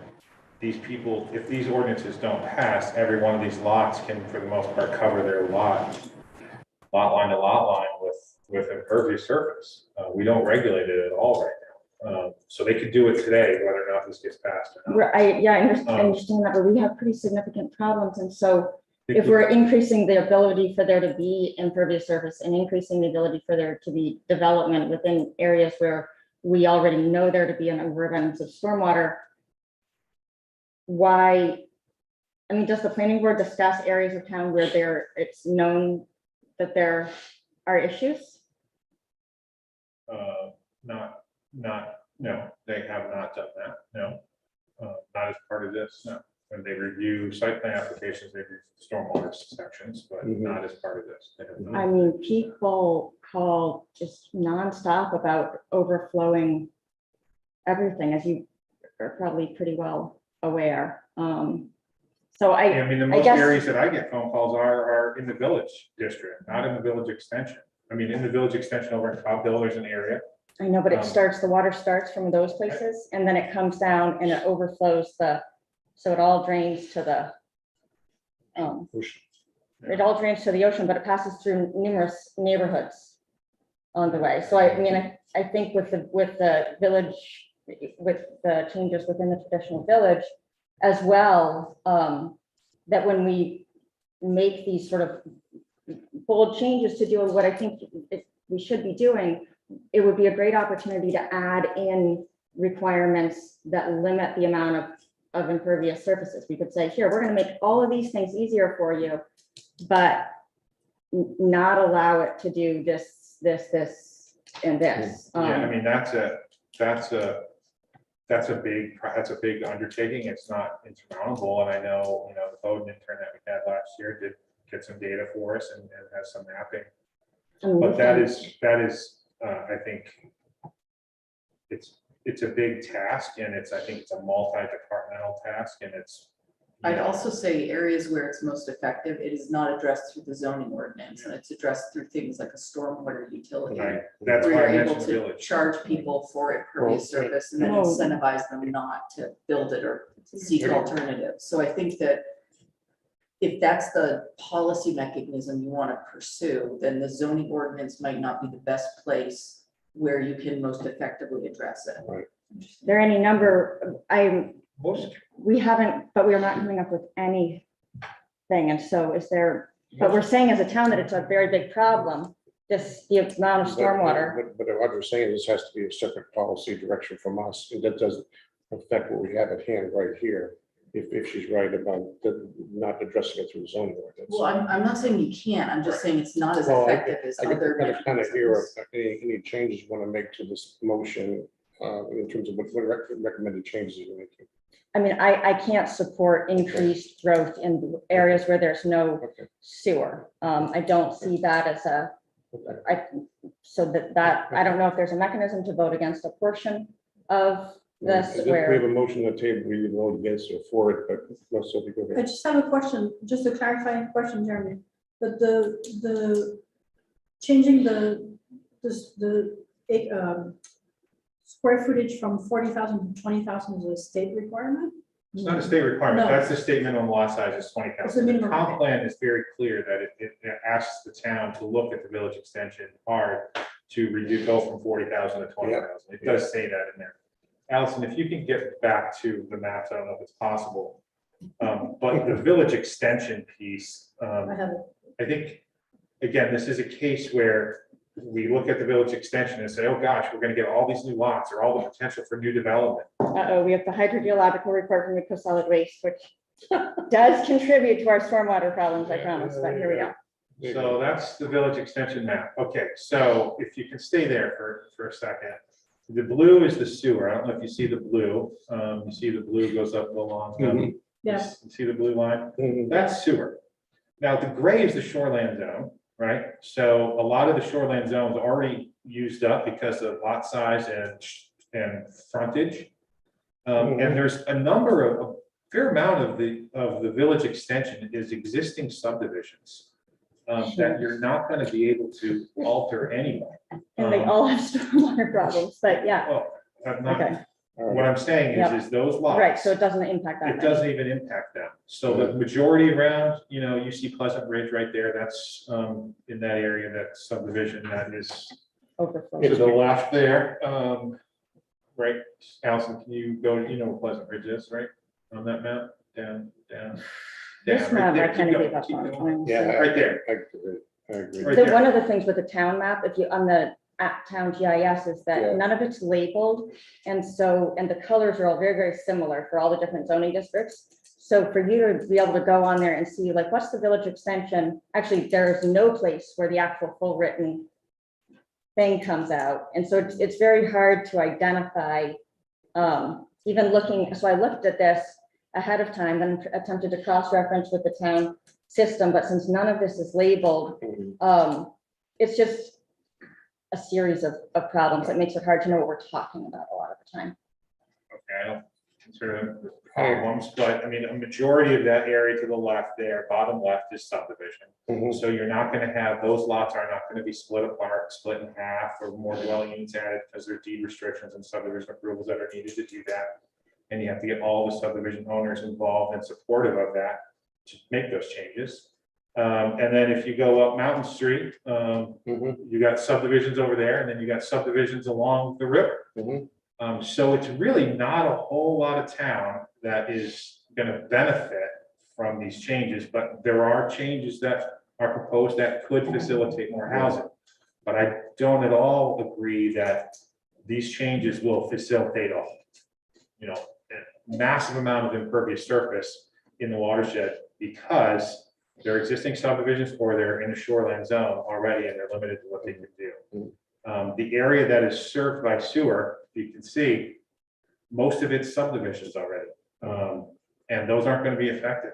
So you got a handful of lots along Washington Street that are not in subdivisions that could benefit on the village piece. You see how the water goes down Washington? These are all great points, and I totally agree with the direction Allison was talking about, but the matter at hand is, to me, this is one small step for a person, and I think we've got a lot more to do. So I want to call the vote on this one, if it's okay with the board. All those in favor of this item, I lost which one it is. Number F. E, correct, E. All those in favor? All those opposed? It's 3-1. Thank you. We're going to go on to item F. I think it's the last one, which is the village. I'm sorry, traditional village. I will make a motion that we amend Article 8, Section 7, traditional village, E standards. This amendment will allow existing single-family dwellings on existing non-conforming lots of record in the traditional village to be converted into two-family dwelling, and it reduces the lot size for multifamily units in the village from 7,500 square feet per unit to 5,000 square feet. I second. Motion made in second. Discussion. Again, Allison? Why did you stop at two-family dwelling and not allow for? They're already allowed. If you For- look at it, your multifamily dwellings are allowed.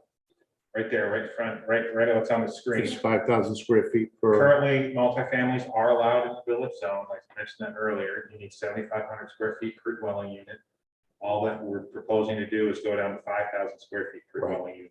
It says this amendment will allow existing single-family dwellings on existing non-conforming lots of record in the traditional village to be converted into a two-family dwelling, which And leads you to believe that's not allowed right now.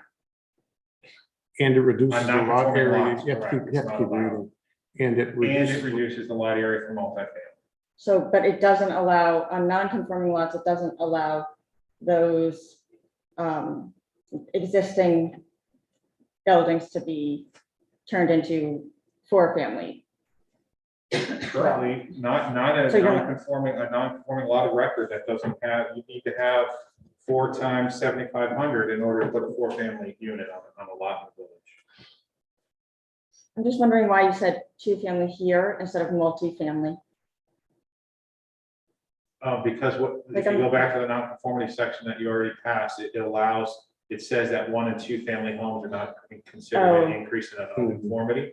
But a 3-family home, I did not want to add That a was too radical. 3rd family or 4th family, something that could be a 5,000 square I foot lot. think that makes sense. I think.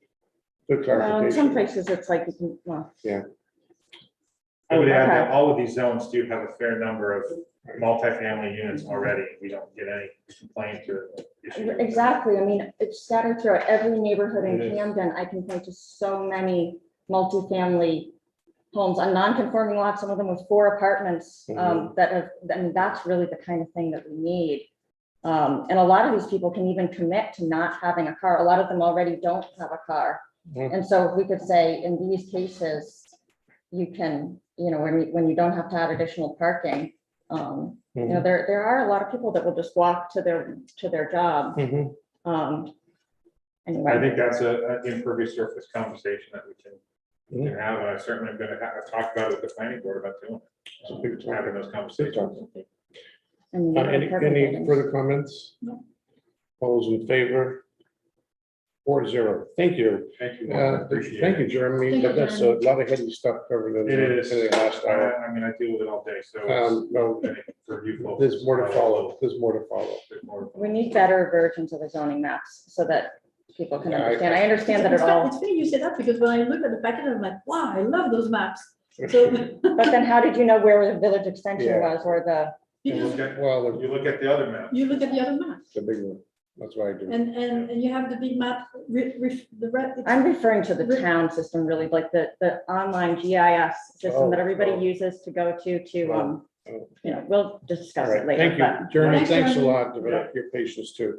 On to item 4, which is our action items, the first one we have is the appointments to the Conservation Commission. Allison, do you want to lead the talk on that one, or do you want, Yeah, I would love to. I'm sorry. Can I ask, I don't think there's anybody waiting for that, but there are people here for the day sailors, and that maybe we could move forward so they don't have to sit through the next conversation. The board wants to. I mean, I think Aaron's here for Conservation Commission. This is a short one. lot tonight. The what? Let's continue with the agenda as it is. The appointment, shouldn't take us very long, the appointments for the Conservation Commission. Really. No, I don't think, it No. depends how much resistance I face. There you tonight. go, there you go. So lots of excitement about getting the Conservation Commission back up and going. Many things that we could focus on. There was the document that we had discussed earlier. One, as many of you probably know, there has been a group of citizens that has formed spontaneously and miraculously in support of trees and pushing a very, for more movement in terms of planting street trees. So one of the sort of most urgent things is to figure out how the Conservation Commission, having the responsibility of overseeing town street trees and advising the tree warden, how they can play sort of a supportive role to the group that's of citizens, many of whom don't want to be on the Conservation Commission necessarily. We don't want to have a situation where if you want to be involved with trees in Camden, you have to be on the Conservation Commission and do all of these different things. And so that's going to be one of our first tasks. What I'm proposing, this in the packet here, this does not encompass all of the people who are interested. There are others as well. But in order to make sure that we kind of round out the group over time with the different skills that are needed and don't start with just all one thing, it would be good tonight, I think, if we could appoint a few people. Keith Blizzard is somebody who you all are maybe familiar with. He's spoken to us a few times and has been organizing this sort of ad hoc Camden Tree Committee working with Dave St. Laurent. So we're hoping to bring him in along with Rebecca Jacobs, who we're lucky enough to have as a Camden resident, but she also works for the Knox and Lincoln Soil and Water Conservation District and has been working, advising on some of the species selection for Camden street trees. And I think is also going to be able to play a really helpful role in advising the Conservation Commission and the town, hopefully, on some of these land use planning issues that we've just been talking about. So between her and Keith, and then to start with Barb Oland, who's a longtime resident and gardener. And then having us meet, the hope would be that the commission could meet and have a couple introductory meetings, encourage everybody who's interested to come to those meetings as we sort of sort out what the skills are. And then after that, after sort of everybody knows what they're, what they're signing up for, we talk about reading the comprehensive plan, things like that. Then we come back and figure out, okay, it makes sense for this person to be have a 1-year term, a 2-year term, a 3-year term, and sort of formalize it at that point. But since we are starting with all new people, rather than just saying tonight, let's take these people and make them 3-year members and Well, I would like to know how many other people are interested. And what are the numbers? What's the makeup of the conservation? What are the numbers? Is it 7? yeah, it's 7 according to our charter. Okay. And the so Brian Robinson is another person. He's on vacation right now, wasn't able to get his application in on time, but he's longtime member of the Parks and Rec committee, and We had one just added today. so there's, yeah. Personally, I would prefer to wait until we see all the applications. I have a reason I would like to wait, but that's my vote. I mean, I think actually personally, I think it would be fine to wait to do official appointments. I guess what I'm asking is, I think it would be worthwhile to start, there are a couple of things that need to be done to move. There's a tree mapping app that is near completion in terms of development. So to be able to have Dave be able to present that and anything that he feels he needs to do in order to order the trees for next year. But we could have a couple meetings, they'll be live streamed, talk about what the skill levels and priorities are, and it gives people a chance to. I understand that. I would So I'm prefer- agreeing I would with you, prefer- and then we could wait to do I would the, like to wait on all. no meetings? No, I'd like to wait on Appointments. signing any. I think that would be fine, and we can let these people that are interested come. Okay. I mean, I think I like the plan you outlined, Alison. I just have one concern. And I know Keith very well, so I know he's not gonna take it, he's not gonna be happy with me, but it's okay. I mean, I'm wondering, you know, people who apply and say, I'm only interested in one thing Yes. for a committee. Yes. Is like, so do we need you on the committee, or do we want to keep you in the wings and draw you in for your technical expertise for that specific Well, topic? So the question I have Mhm. is, and maybe you can have a conversation with Keith about it mhm. and better understand, you know, what is everybody's appetite to be actively on a committee. And it also might be a way for us to rethink those committees, using your example, saying, for some of the work we're doing in the town, like the tree, replenishing the tree coverage.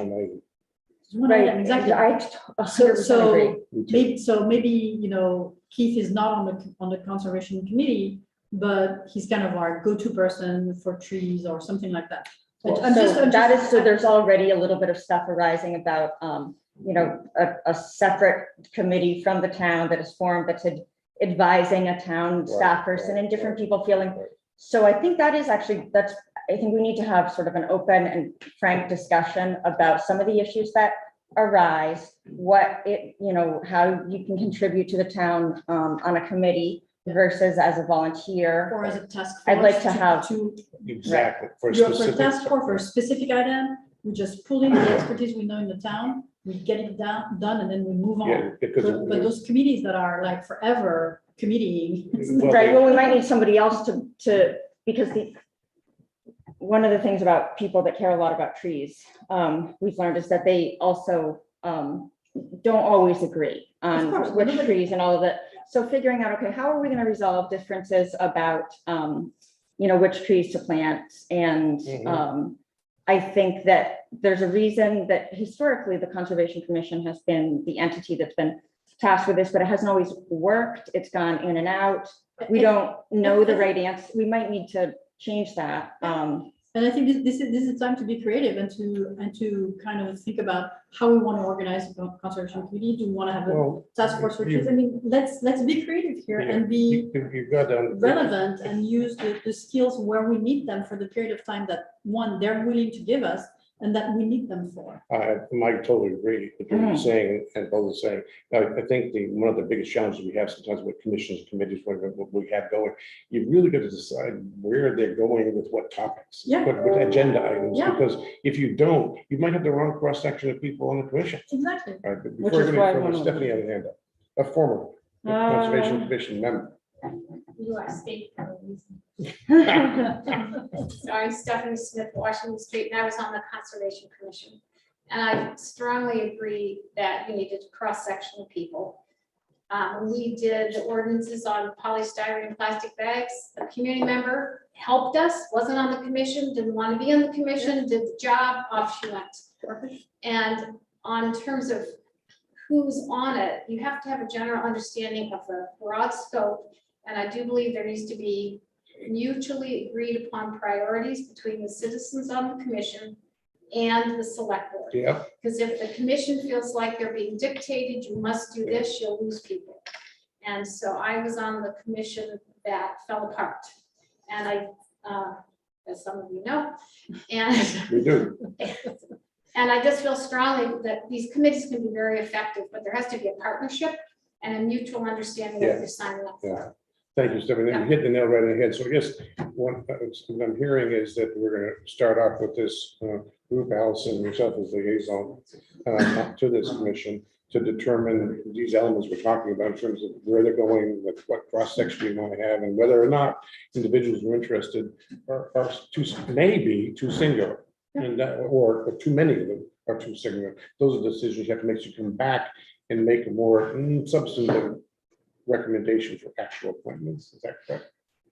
Yeah, absolutely. And to remind everyone, we did have a document that goes through all the things that the comprehensive plan Yes, yes. mentions, and the Yes. focuses were supposed to be Yes. on tree mapping, stormwater mapping, and mapping out critical Mhm.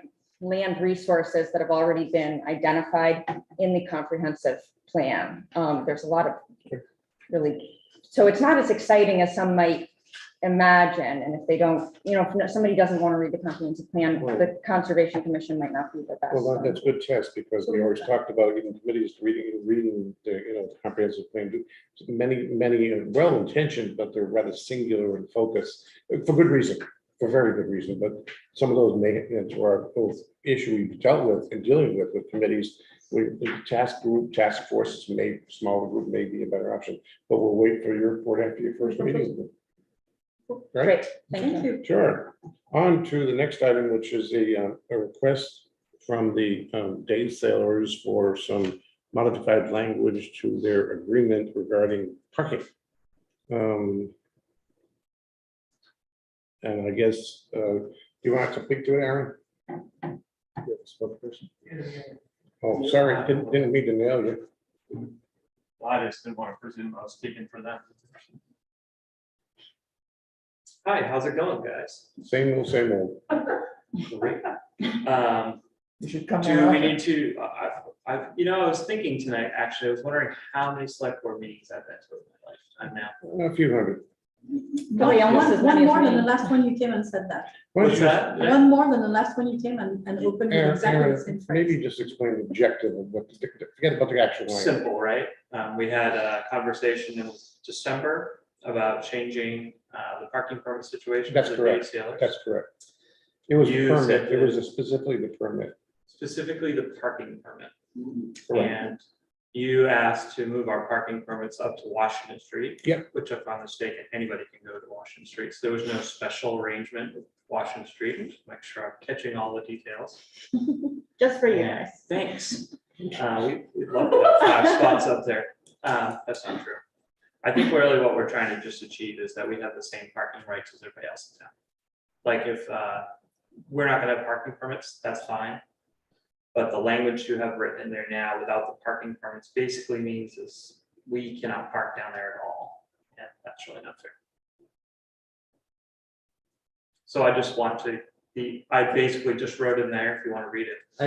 I think I can clarify what, because we've had a discussion about it. What's happened is you were not allowed to have anyone, because you had a parking permit, you were not allowed to have any other person park and for any time whatsoever at the landing, because you had the parking person. They were legally not allowed to park there.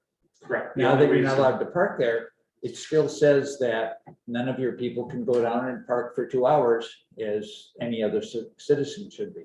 And that's not fair. And I agree with that. Because that way, one of your employees can come and park for a couple hours and unload stuff or do something and then leave like everyone else is allowed to do. You shouldn't be penalized now that you no longer have your parking permit. Well, but I want to go back to that. I'm sorry, I was gonna say, is that basically what you're trying? That's to basically it. I mean, if you read it, it said we can only park down there with a permit, and now that there is no permit, none of our employees or ourselves can park down. So we've been trying to figure out how to magically levitate sails onto a boat or move things down back and forth, but I can't figure it out. Well, there's a difference between loading and unloading and parking. There's And also- I guess my question is, in my mind is, in the previous language before we changed to one permit, the language here, it says the the employees of separate suppliers were not allowed to park down there. But there was one permit given per boat, I believe. And so that situation already existed. We can, if you read the language of that, Yeah, we could only park down there, any of our agents or any of us with the one parking permit. correct. So that by de facto, that means that all of your employees, we just use that for example, all your employees were not allowed to park down there. And so that situation already existed. So. But they because had the Jessica one. Wheeler, So who lives in we Camden, took away- Maine, wants to park down We there. I took, just picked her.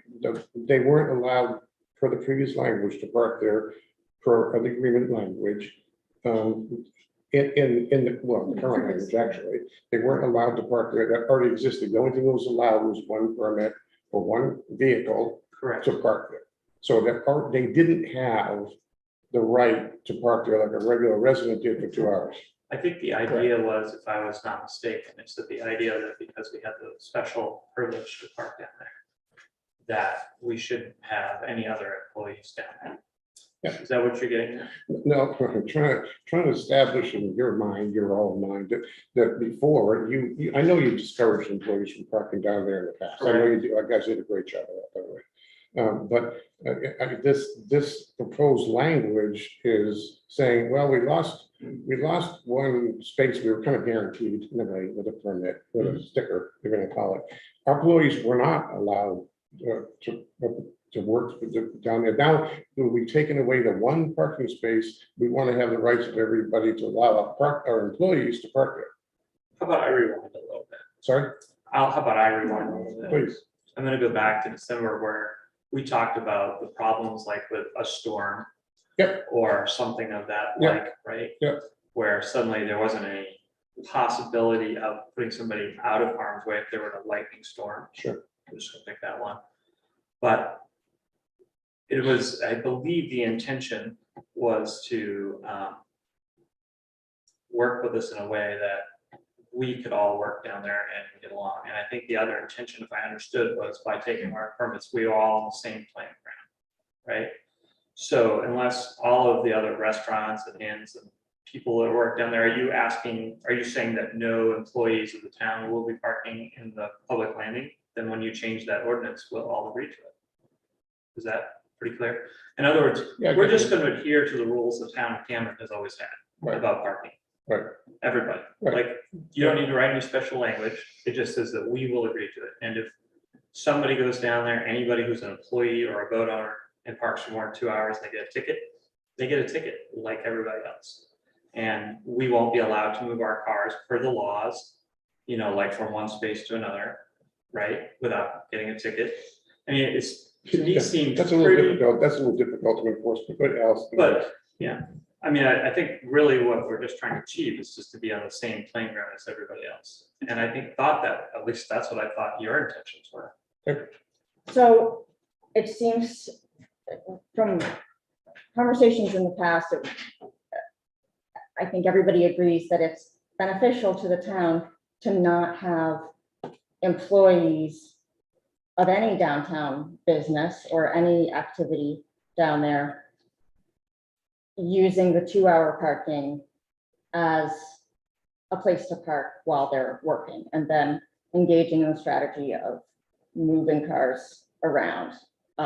That's generally agreed on, right? I mean, Is that all on the parking permit? no, it's a partnership with, many downtown businesses see this as beneficial to the larger goal of allowing visitors to find a place to park. And so, many of those businesses already they have a building, they have all of those things, they pay taxes, they, whatever.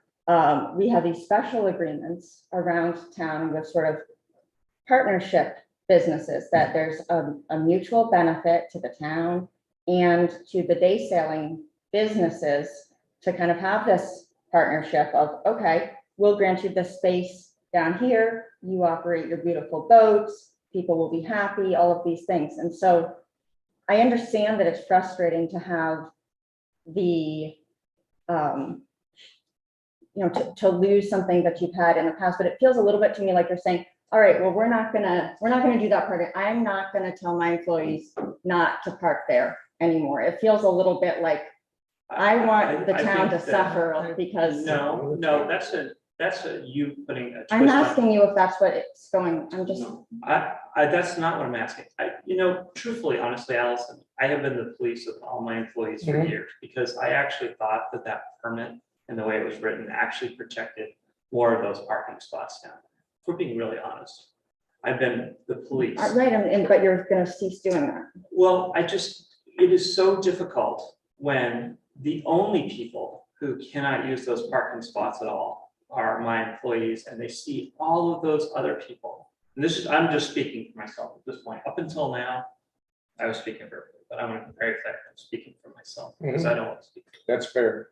But it is very difficult for 24 years to tell every single employee that they can't be down there at all when they watch all of the other in-town businesses park down there. And there's no enforcement of those people. And truthfully, I don't want them parking down there. Everything is very poorly enforced. I agree with that wholeheartedly. But I felt personally that we did a pretty good job of enforcing that with their employees over the years. But it's very difficult to continue to feel like I should be enforcing all these things as a business owner. I just feel like if somebody's working for me and they want to get out from the storm and they want to get a ticket, I shouldn't be telling them that they can't park there. I'm not going to park there anymore because 2 hours doesn't really do me any good other than dropping stuff off. It's just me. But it's really hard the other way to sit there and say, okay, now there is no place for you to run away from a weird person. There is no place for you to run away from a storm. I just want them to be able to do what they need to do if they feel like they need to do it. Does that make sense? Can I comment? Like But if this, so you want, I'm just Basically- trying to let the people manage themselves. I'm not Yeah, gonna put in I my get it, town, in but- my book, like, hey, guys, I think it'd be really awesome, my employee manual, if everybody parked down here. Because the parking's a premium for all the businesses now. Sure. So I feel like you put Parking, a a lot twist of- on it that I really I'm- don't like, and I'm just pointing that out. I can see that you don't like that. I can sense that there's tension here. Up until then, there was none. Well, I felt that there was tension when you came in because I get bombarded with requests from people who want to be able to have a business down there that is exactly the same as yours. And they think that there's been unfairness for years because we don't open it up to everybody.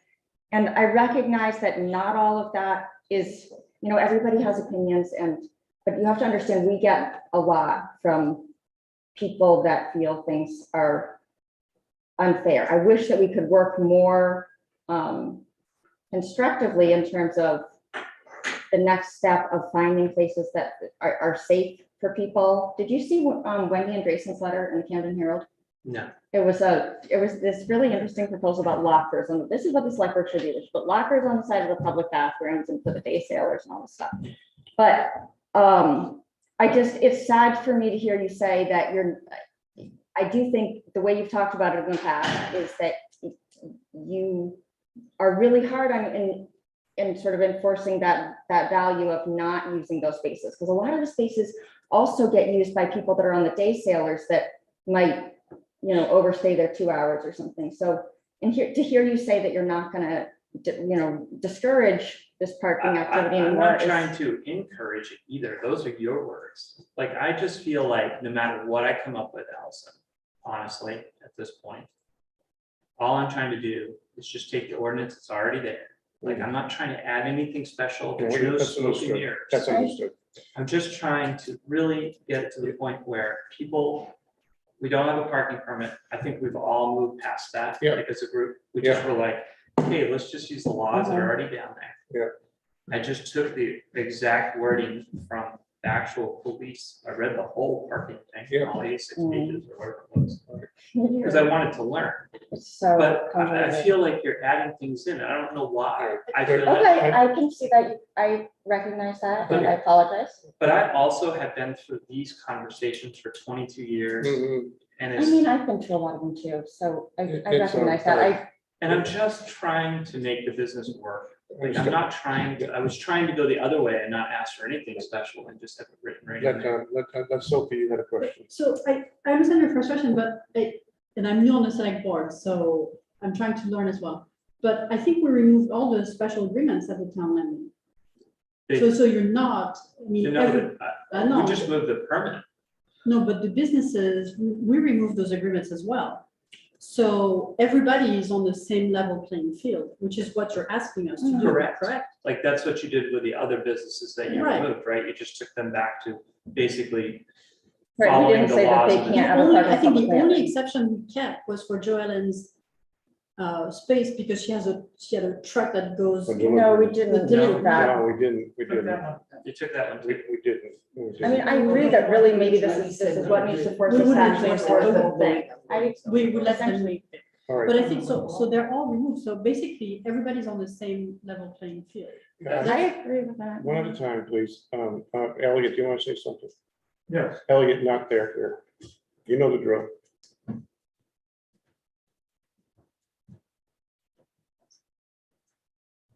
Sorry. My name is Elliot Thompson, Camden resident and Harbor Committee member. Why do the fishermen have special parking privileges?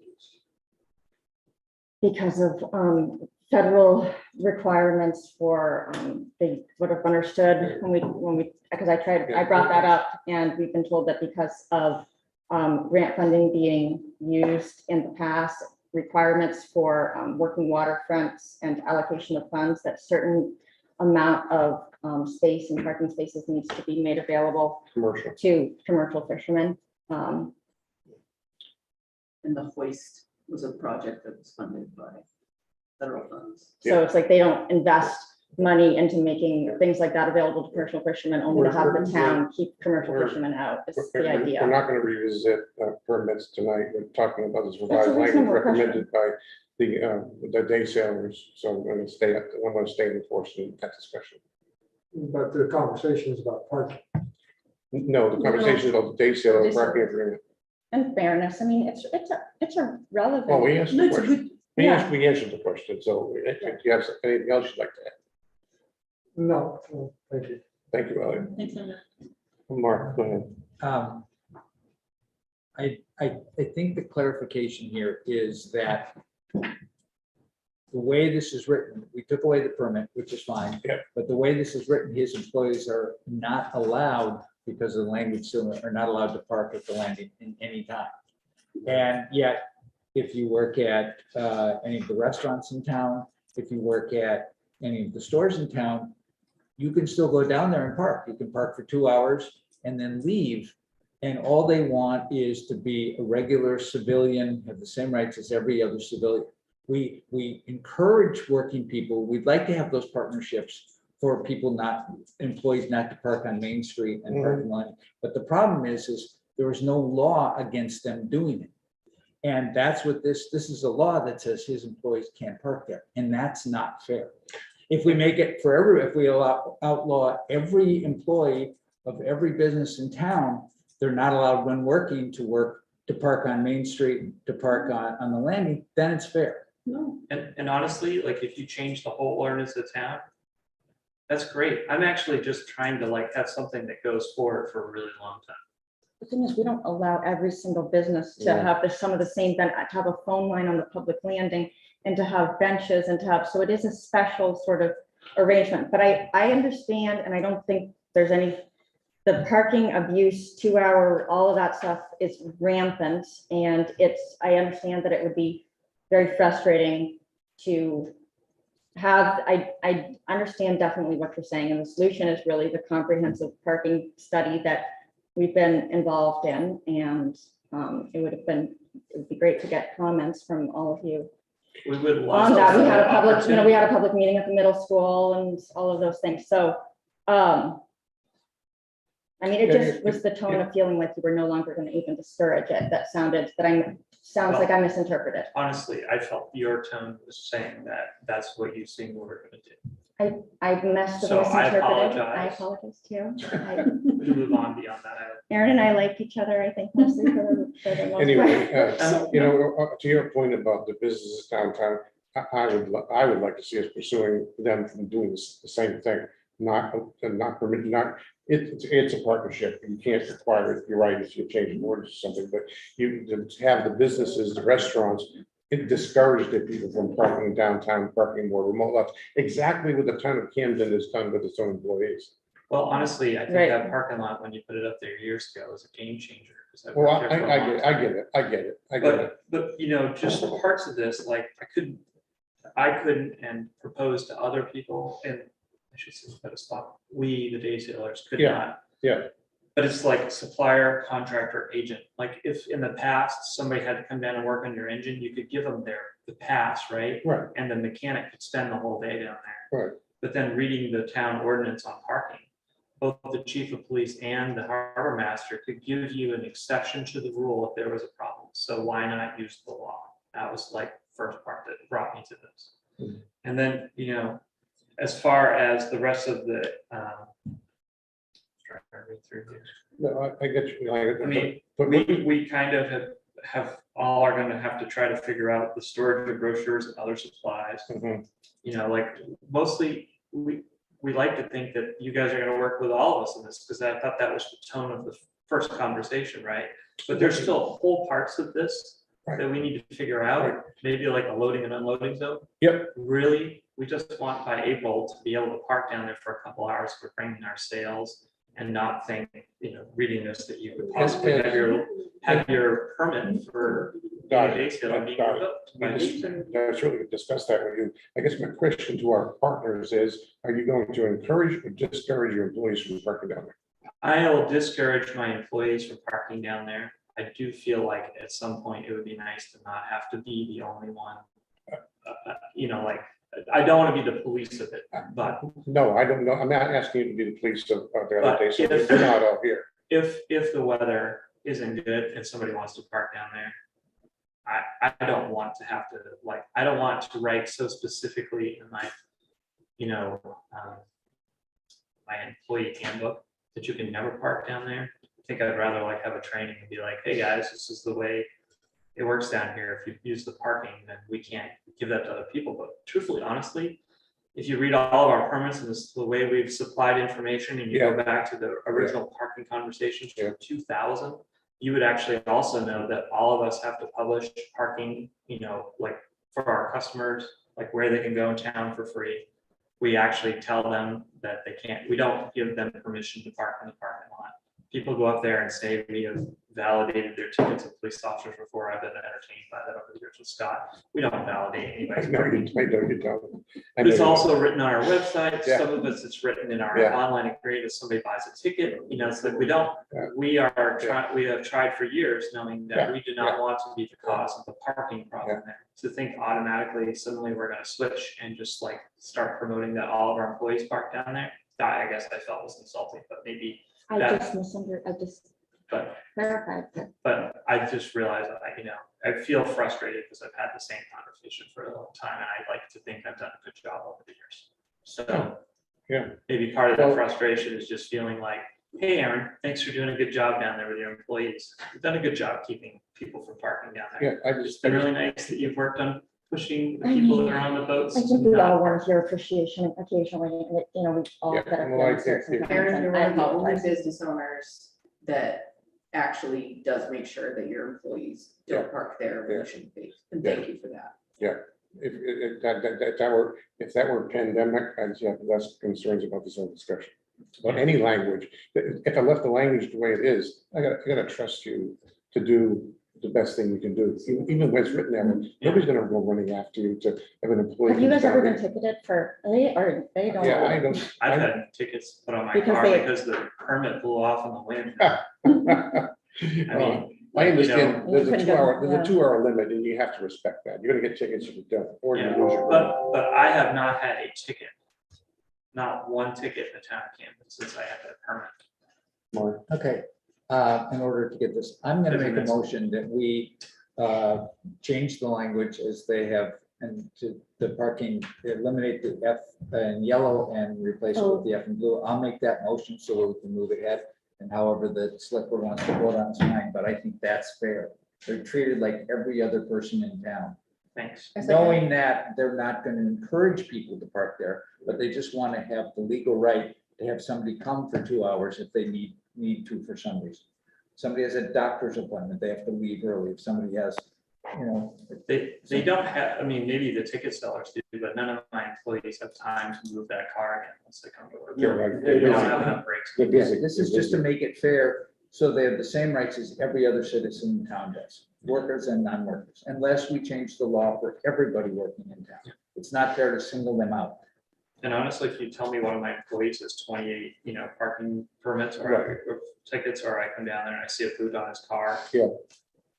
Like, That's the way it goes. I would expect that you would call That's the me. way it goes. Yeah, Steve had raised his hand, and so I brought him Okay, in and. Steve, do you have a Hi, comment? Steve. Yeah, hey, I'm really glad you allowed me in. I just wanted to make a quick comment.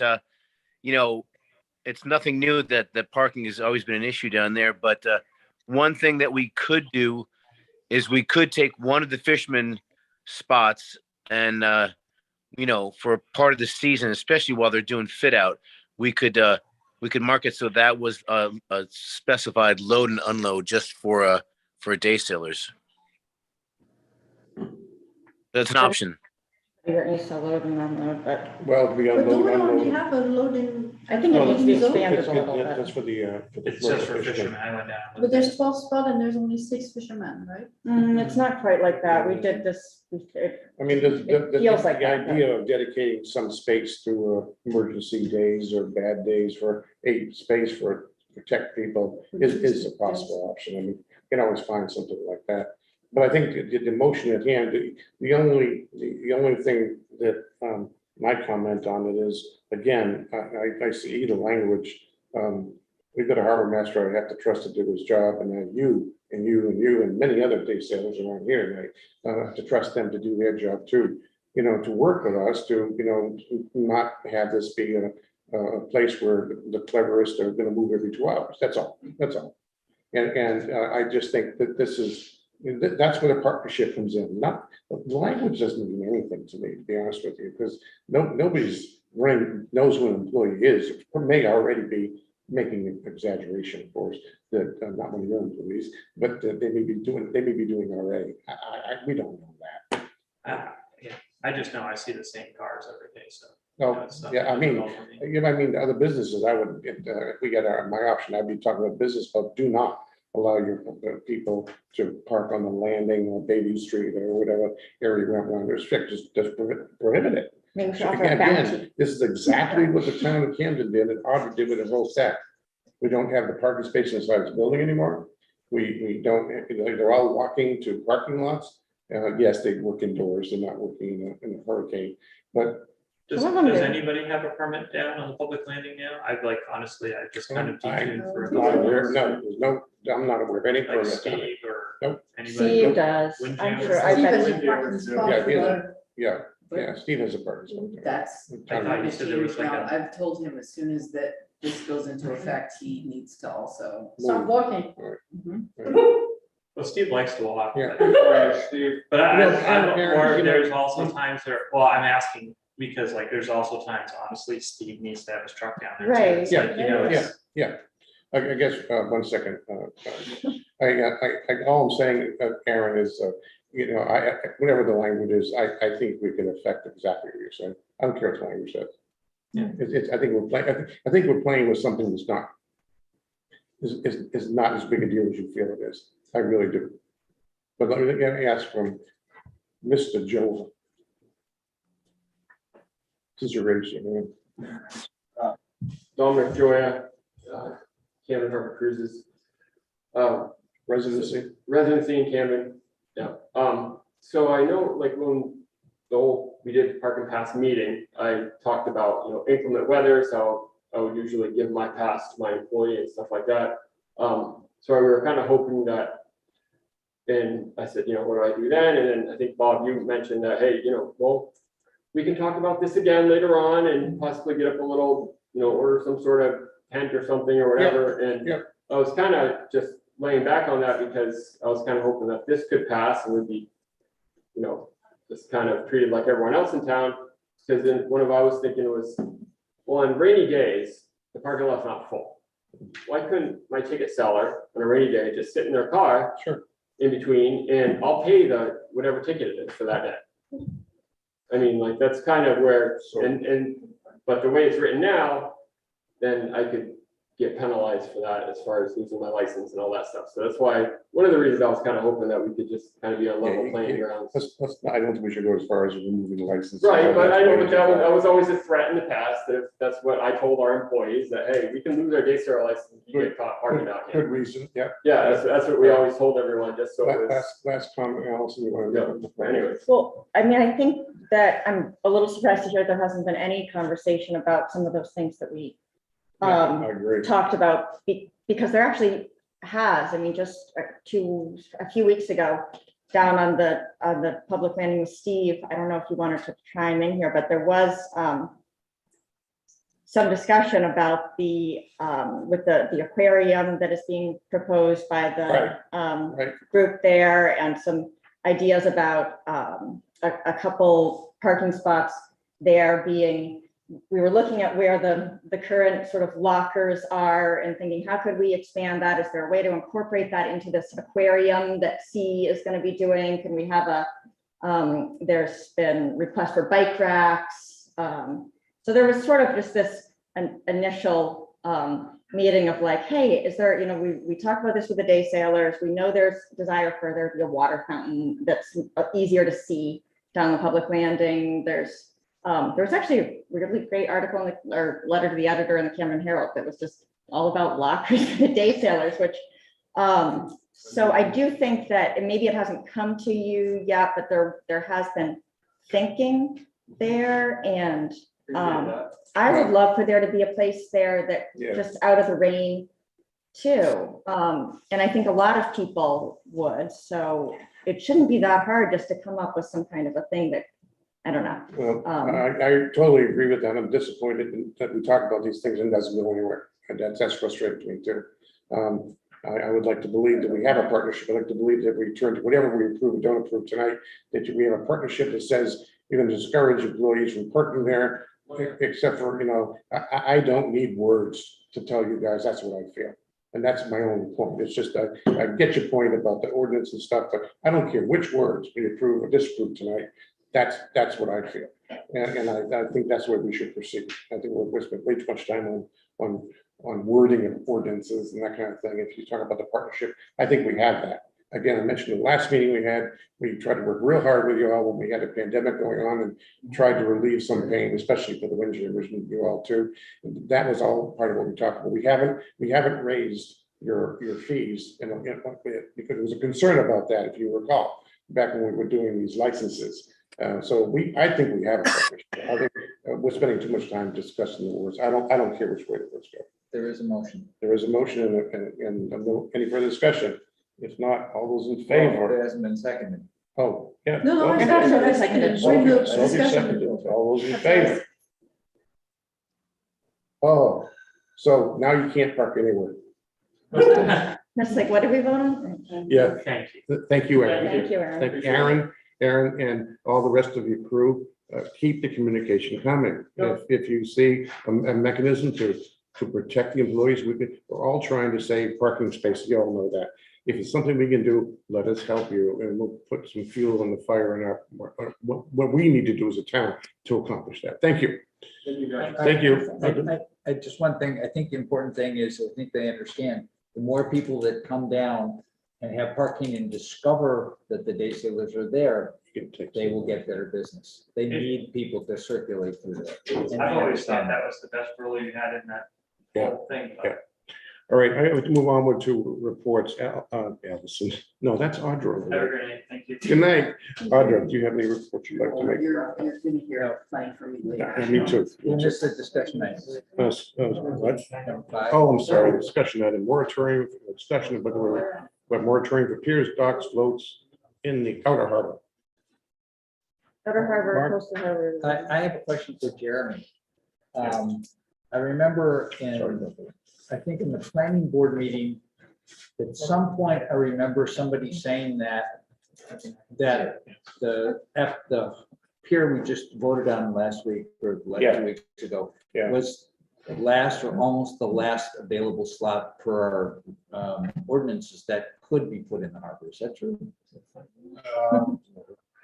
I don't want to say that. I don't want to agree with that necessarily. I think that there's the ability for one more. Gentlemen, excuse me, I wouldn't get into Guys, that at if all. you- Aaron, If you need to speak. Aaron, Outside. outside. We're talking about the harbor, though. Yeah, you can say if you want to listen. Yeah.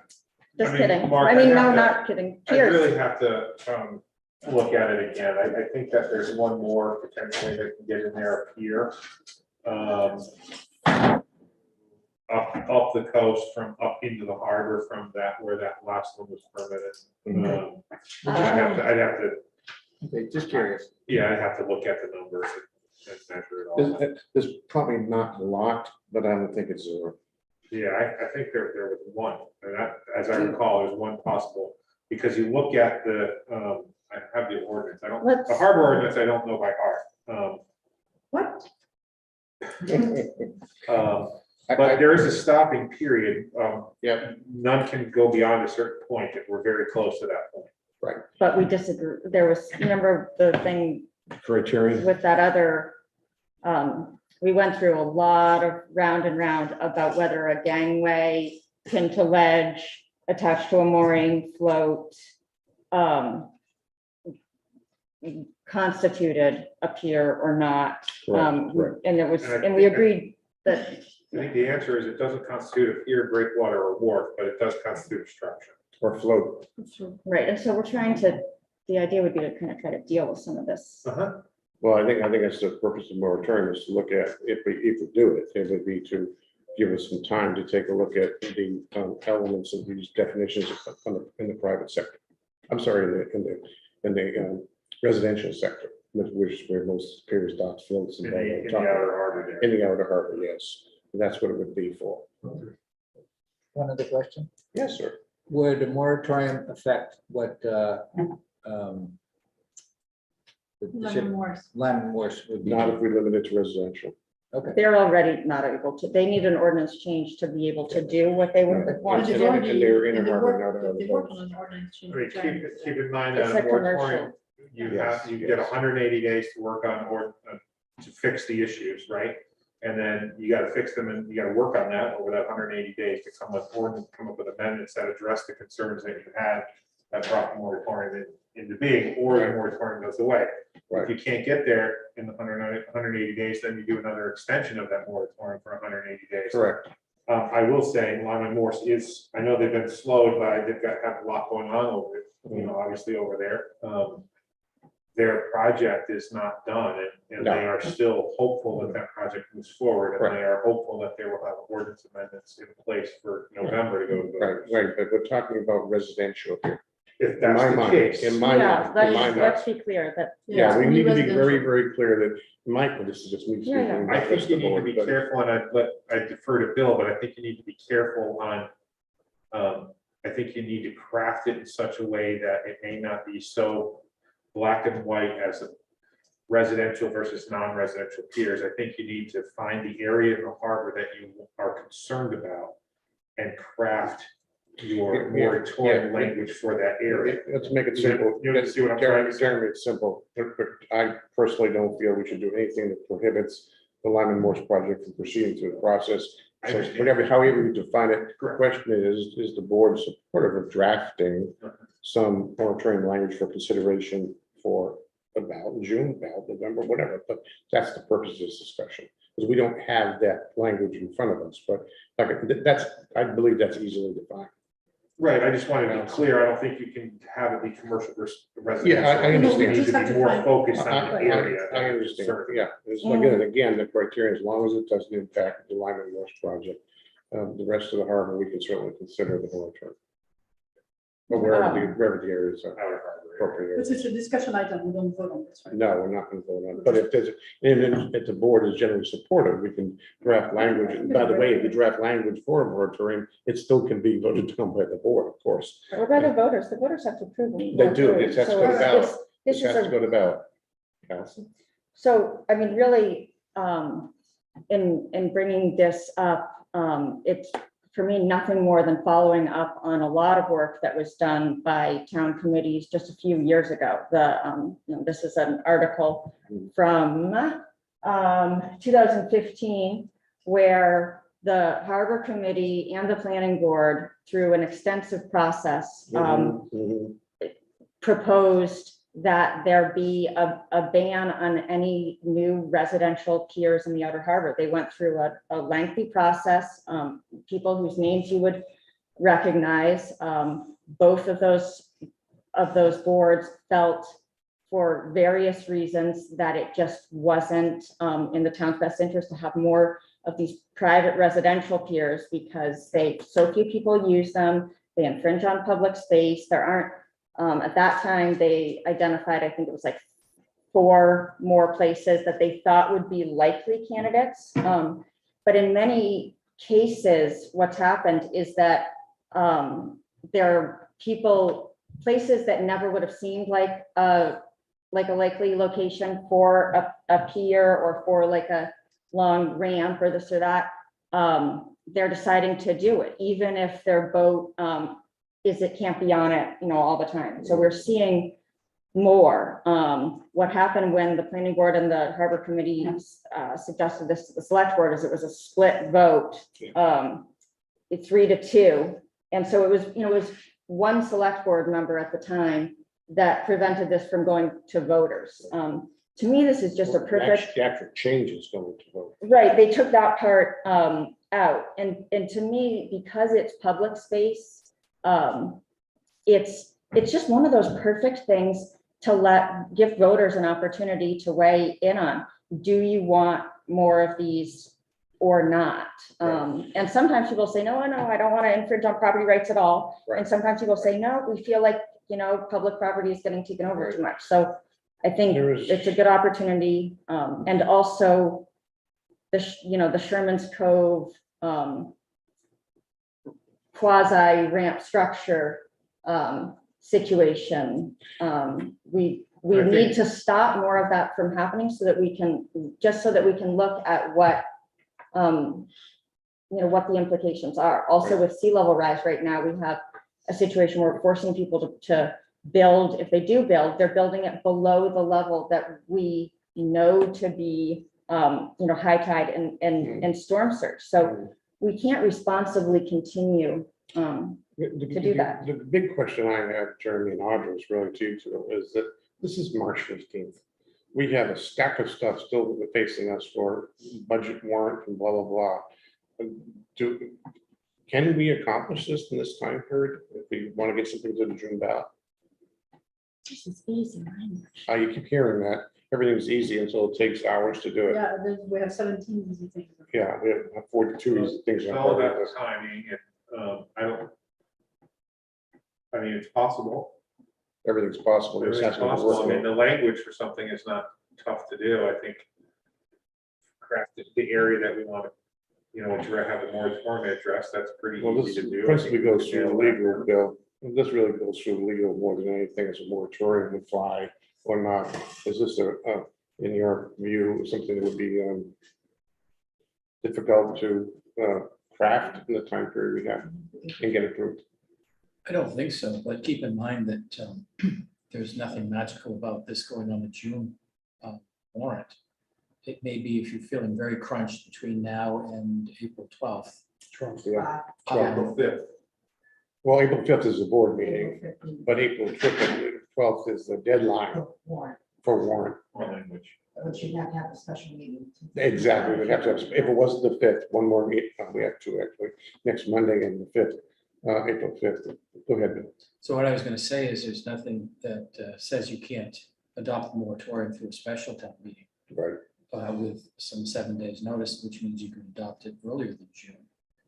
It just, you wouldn't feel the crunch right now in the next couple of weeks. Yeah, So that's my point. that may be the simplest way to address it is don't get crunched, give yourself some time and do it as a special town meeting. Just a great opportunity to ask a larger group of people. I think it would be a helpful gauge as to public sentiment. You mean ballot, especially. Yeah, on the ballot, because it's only a moratorium, and it's not, if the language isn't perfect, it's, it can be